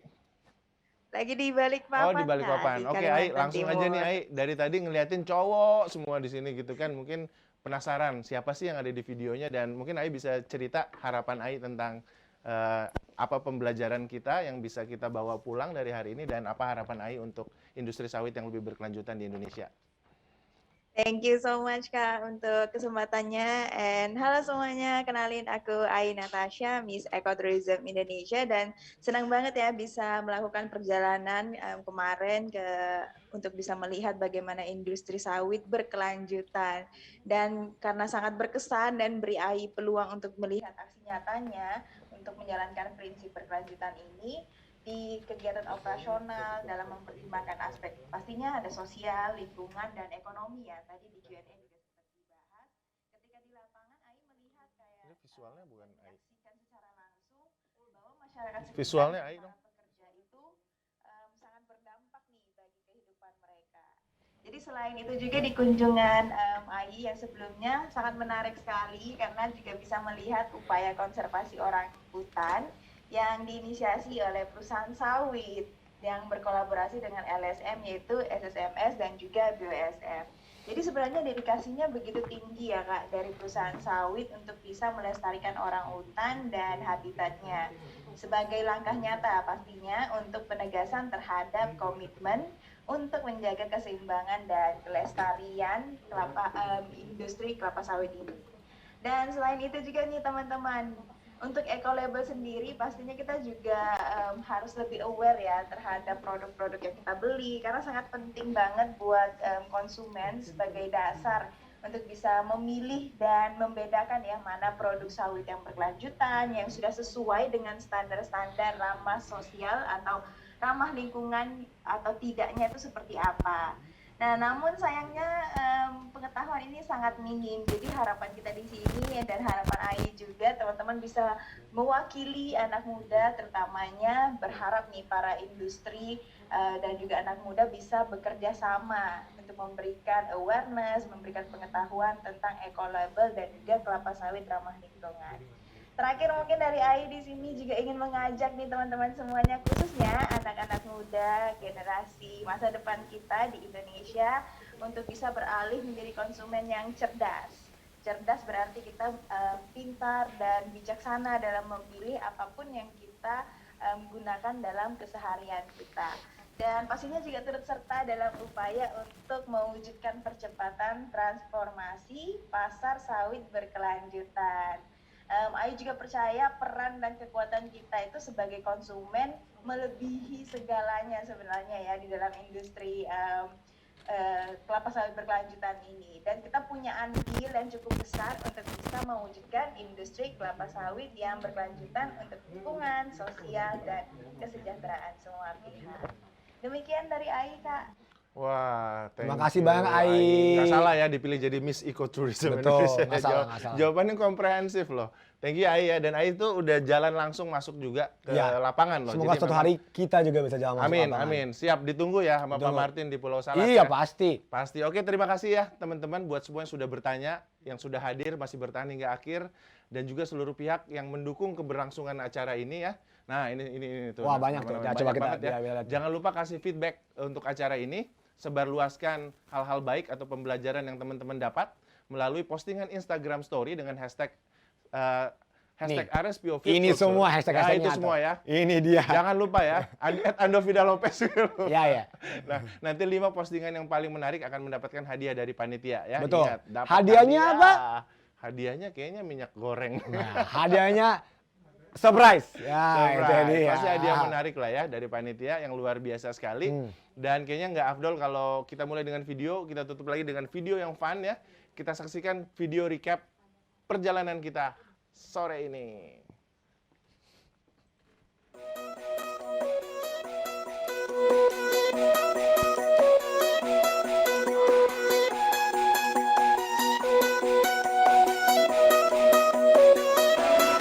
I've been staring at the wall, waiting. I've been looking for a change lately. On the trouble, all the pain we're facing. Someone gotta be the hook, and someone gotta be the light. Too much light to be living in the dark.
Waduh, keren sekali closing videonya. Together we can bring the be change. Ya, itu Oke. dia.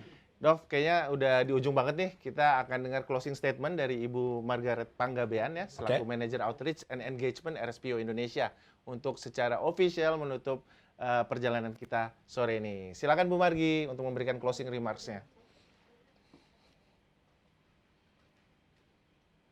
Ya, terima kasih Bang Iben dan Mas Anuk. Suara saya terdengar ya? Terdengar. Ya, terima kasih kepada seluruh peserta RSPO Virtual Tour, baik anggota RSPO maupun stakeholder kami yang berada di Asia Pasifik yang telah meluangkan waktunya untuk mengikuti acara ini hingga akhir. Melalui rangkaian acara hari ini, kita pada akhirnya sama-sama mengetahui bahwa saat ini kita telah berhasil untuk memproduksi minyak sawit secara berkelanjutan. Bahkan Indonesia telah berhasil menjadi negara penghasil minyak sawit berkelanjutan terbesar di dunia. Namun sayangnya salah satu kendala yang kita hadapi saat ini adalah adanya ketidakseimbangan antara supply dan demand minyak sawit berkelanjutan atau CSPO. Ketersediaan minyak sawit berkelanjutan ini tidak dibarengi atau diikuti dengan jumlah permintaan dari pasar. Nah, untuk mengurangi kesenjangan ini, kami berharap kita semua bisa mengambil peran dan tanggung jawab yang lebih besar dalam mendorong transformasi minyak sawit yang berkelanjutan, khususnya bagi industri hilir dan konsumen di Asia Pasifik. Apabila seluruh pihak saling berkolaborasi, kami percaya penyerapan CSPO akan meningkat dan ini akan membuat lebih banyak lagi perusahaan di Indonesia tertarik untuk memproduksi minyak sawit secara berkelanjutan. Dengan semakin banyaknya pelaku sawit yang melakukan produksi secara berkelanjutan, tentunya isu negatif dari kelapa sawit yang kita ketahui dan dengar saat ini akan bisa kita selesaikan bersama. Akhir kata, selamat Hari Sawit Nasional. Semoga seluruh industri sawit semakin berkelanjutan. Terima kasih. Terima kasih banget. Selamat Hari Sawit Nasional. Oke Dov, dan kita tadi udah ada beberapa penanya yang luar biasa kritis-kritis ya, dan bagus pertanyaannya. Dan kita udah pilih pemenangnya. Tapi untuk yang Instastory masih bisa posting karena itu pengumumannya baru dilakukan nanti setelah beberapa hari ya. Jadi teman-teman untuk penanya terbaik dari acara virtual tour kita langsung aja ya disebutin yang tadi dibacain pastinya. Yang pertama ada siapa aja Dov? Pemenangnya adalah nih, maaf ya kalau nama-nama kalian saya salah ngeja ya, tuh salah ngeja, salah ngomongnya. Yang pertama adalah pemenang pertama Niputu Adelia Windasari. Yeay, selamat. Selamat kepada Niputu Adelia Windasari. Kedua ada Angelique Dewi. Iya, tuh masih nanya tuh, terakhir-terakhir aja masih. Ada dan Nazir. Yeay, selamat ya kalian bertiga. Untuk hadiahnya akan diinfokan lagi dari panitia. Oke, masih ada loh pertanyaan sampai detik-detik akhir. Ini menunjukkan antusiasme dan respon yang luar biasa dari teman-teman semua. Dan sebelum kita benar-benar close nih teman-teman, let's have one final picture ya. Mohon silakan teman-teman bisa hidupin lagi videonya on cam. Ya, udah semua nyalain semua ya. Ayo. Oke. Ayo kalau foto harus semangat nih. 3, 2, 1. Oke, one more time. One more time, slide. 3, 2, 1. Oke. Sekarang gak bapak-bapak. Bapak-bapak. Ini gak bapak-bapak, guys. Bapak-bapak. 3, 2, 1. Oke, thank you Dov. Tos dulu Dov. Akhirnya selesai juga teman-teman semua. Sampai jumpa dan mohon maaf jika ada kesalahan kata-kata. Ya, mohon maaf ya kita kata-kata yang kurang berkenan di hati. Banget. Dan selamat dan mari kita menjadi aktor-aktor perubahan dari industri sawit di Indonesia. Transformasi, sinergi, kolaborasi. See you. Yeay. Bye.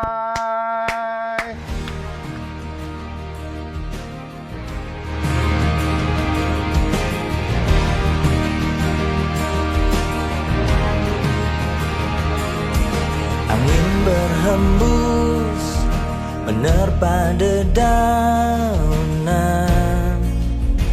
hijaunya terhampar meneduhkan alam ini.